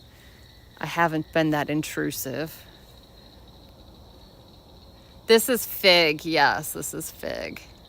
You can see, oh my gosh, you guys, there are all of these figs coming in. It's only the last year or two that they've really had a good amount. I remember one year I was here, they got like 5 fig fruits when this fig tree was really young, and it was a big deal, and we had one. It was amazing. So I'm excited. Look at all of these fruits, you guys. I can't wait to live in a place where I can grow fig trees. Fruit trees in general. Belinda and I have a dream. Fruit trees in general.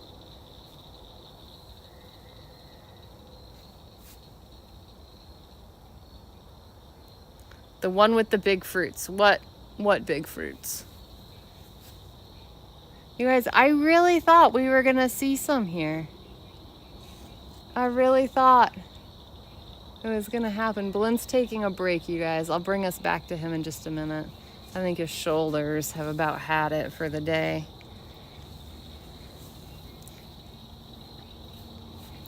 Oh, the other tree. Belin, what are all the fruit trees back here? So there's 2 peaches. Okay, we have 2 peach trees. Those are there. Those are the ones where we did have luck with finding the adult cicadas. Those were peach trees. This is fig. I know we have a pear tree in the front. Or did they cut that down? No, there's a pear tree. There's a pear tree in the front. I don't know what that's supposed to be. This is something mysterious. It kind of looks like the peach tree. Maybe a different variety of peach. Is that possible? That's a loquat next to it. That's the loquat tree. We actually got this for his parents many years ago. Loquat. It's not great at producing fruit. It produced fruit once.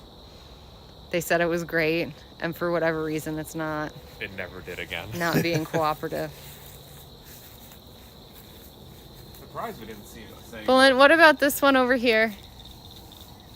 This one and this one look the same. Yeah, so I'm not sure. Belin's not sure what this is. We need a plant person in here. There's a fruit there. I know, I'm looking at the fruits. I'm trying to figure out what that is. Apricot. I think that's a valid guess. See, for somebody who wants to have fruit trees, I know very little about fruit trees, Chad. We'll get there. We'll get there. All right, Belin. I'm gonna pass this to you. Yeah. And we can take people back to the table if you want. What do you want to do? Do you want to circle around the block quickly? I heard some cool frogs, but I think they've since gone to bed. I think they've gone to bed, yeah. Maybe we do a little look at the cicadas one more time before we round out. Okay. What do you think? Yeah. What do you think, chat? Tomorrow night we'll be collecting more insects. Oh, I got another cicada body down here. That's our little one who woke up.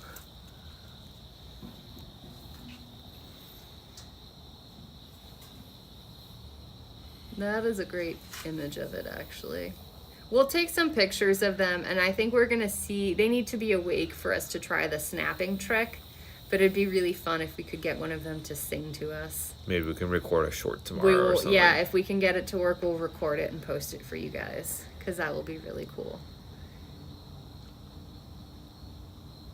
I just think they're so beautiful. We'll try to snap a few pictures for you guys also and post them on Discord for all of these different little... Yeah, the one here, HLG, this one dried out that we found. Whoa. And this. We can get some cool pictures of this during the daytime. That's one of the husks. Can you guys see it sufficiently from the side? Look at that. I just think they're so beautiful. I know some of you guys are a little squeamish about this, and I appreciate you guys hanging out with us. It's just, if you really take the time to look at them and appreciate all of the different stages that they go through to get here, I think you can see I don't know. I can see the beauty in them. Oh, Laura Gale got a bunch of screenshots and Sam got a bunch of clips, and I thank y'all. Awesome, you guys. Thank you so freaking. We appreciate. So many of you guys have been doing the clips and everything for us, especially when Munchkin is around, and we appreciate that so freaking much, you guys. Y'all, that is like it's so memories of our and, family. Yeah, we really appreciate it. And then, of course, these, while not just memories for our family, also helps on our Ambassador Poosh. The Poosh. As we show y'all different kinds of ways to explore science. Heck yeah. Can you shine the light a little bit more on it? Yeah. There you go. So pretty.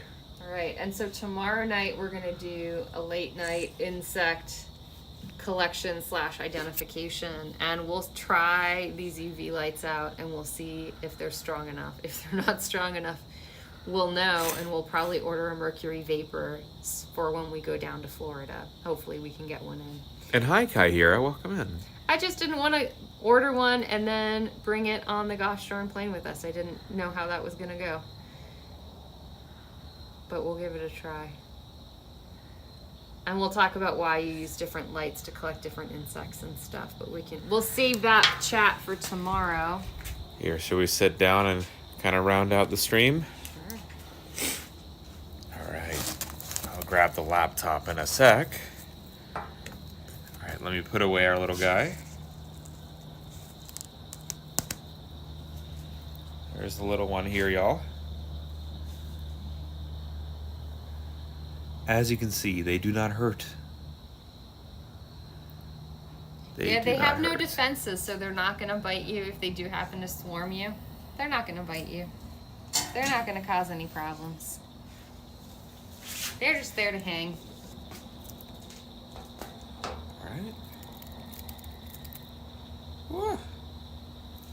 There we go, and I'll put this shell in here too, just to make sure.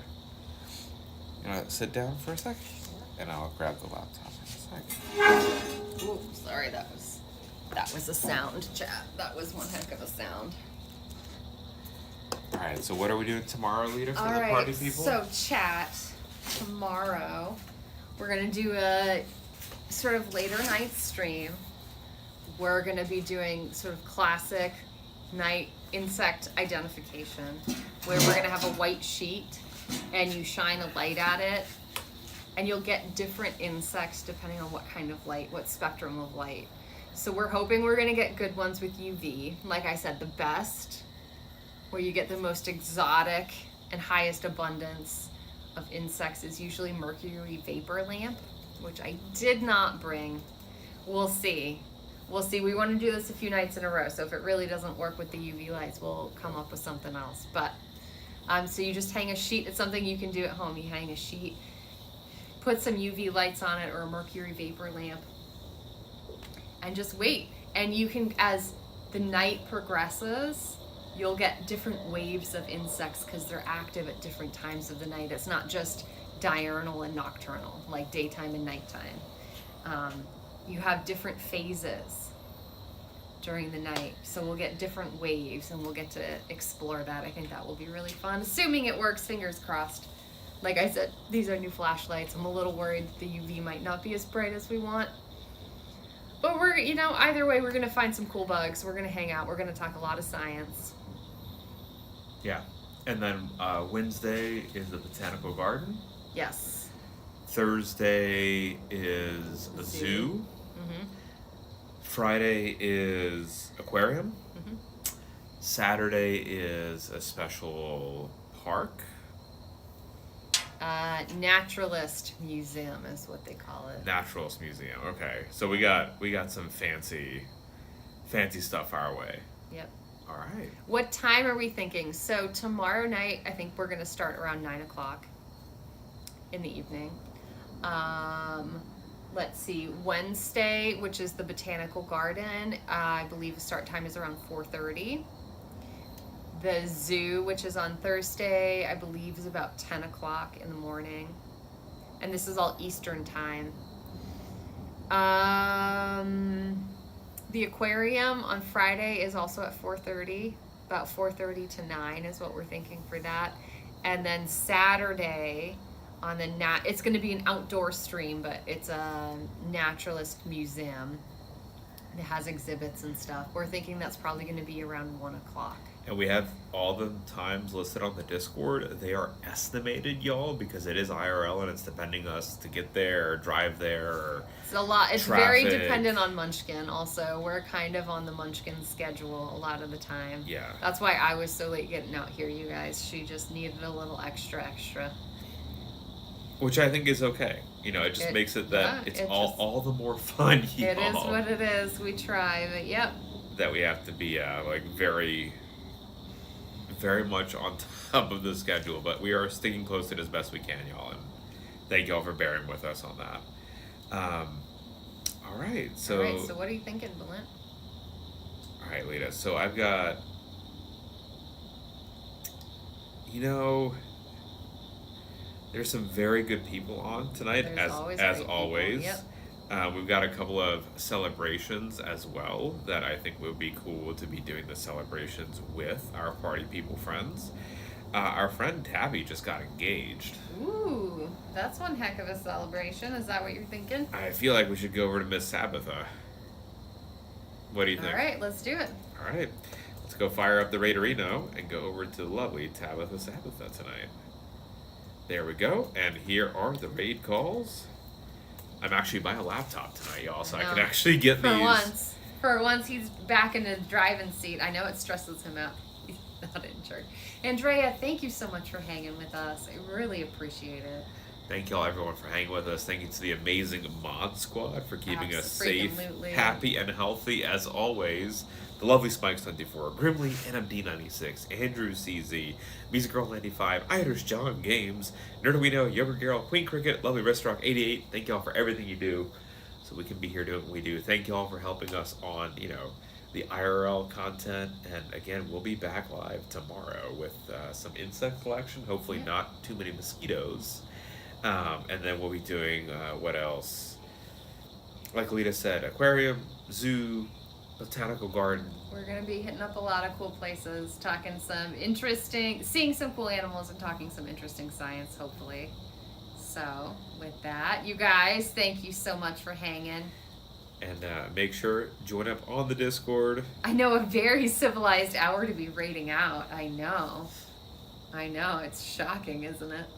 Don't worry, Chris. Tomorrow night might be a little bit later. Tomorrow night's going to be a party. All right, guys. We'll see you over at Tabby.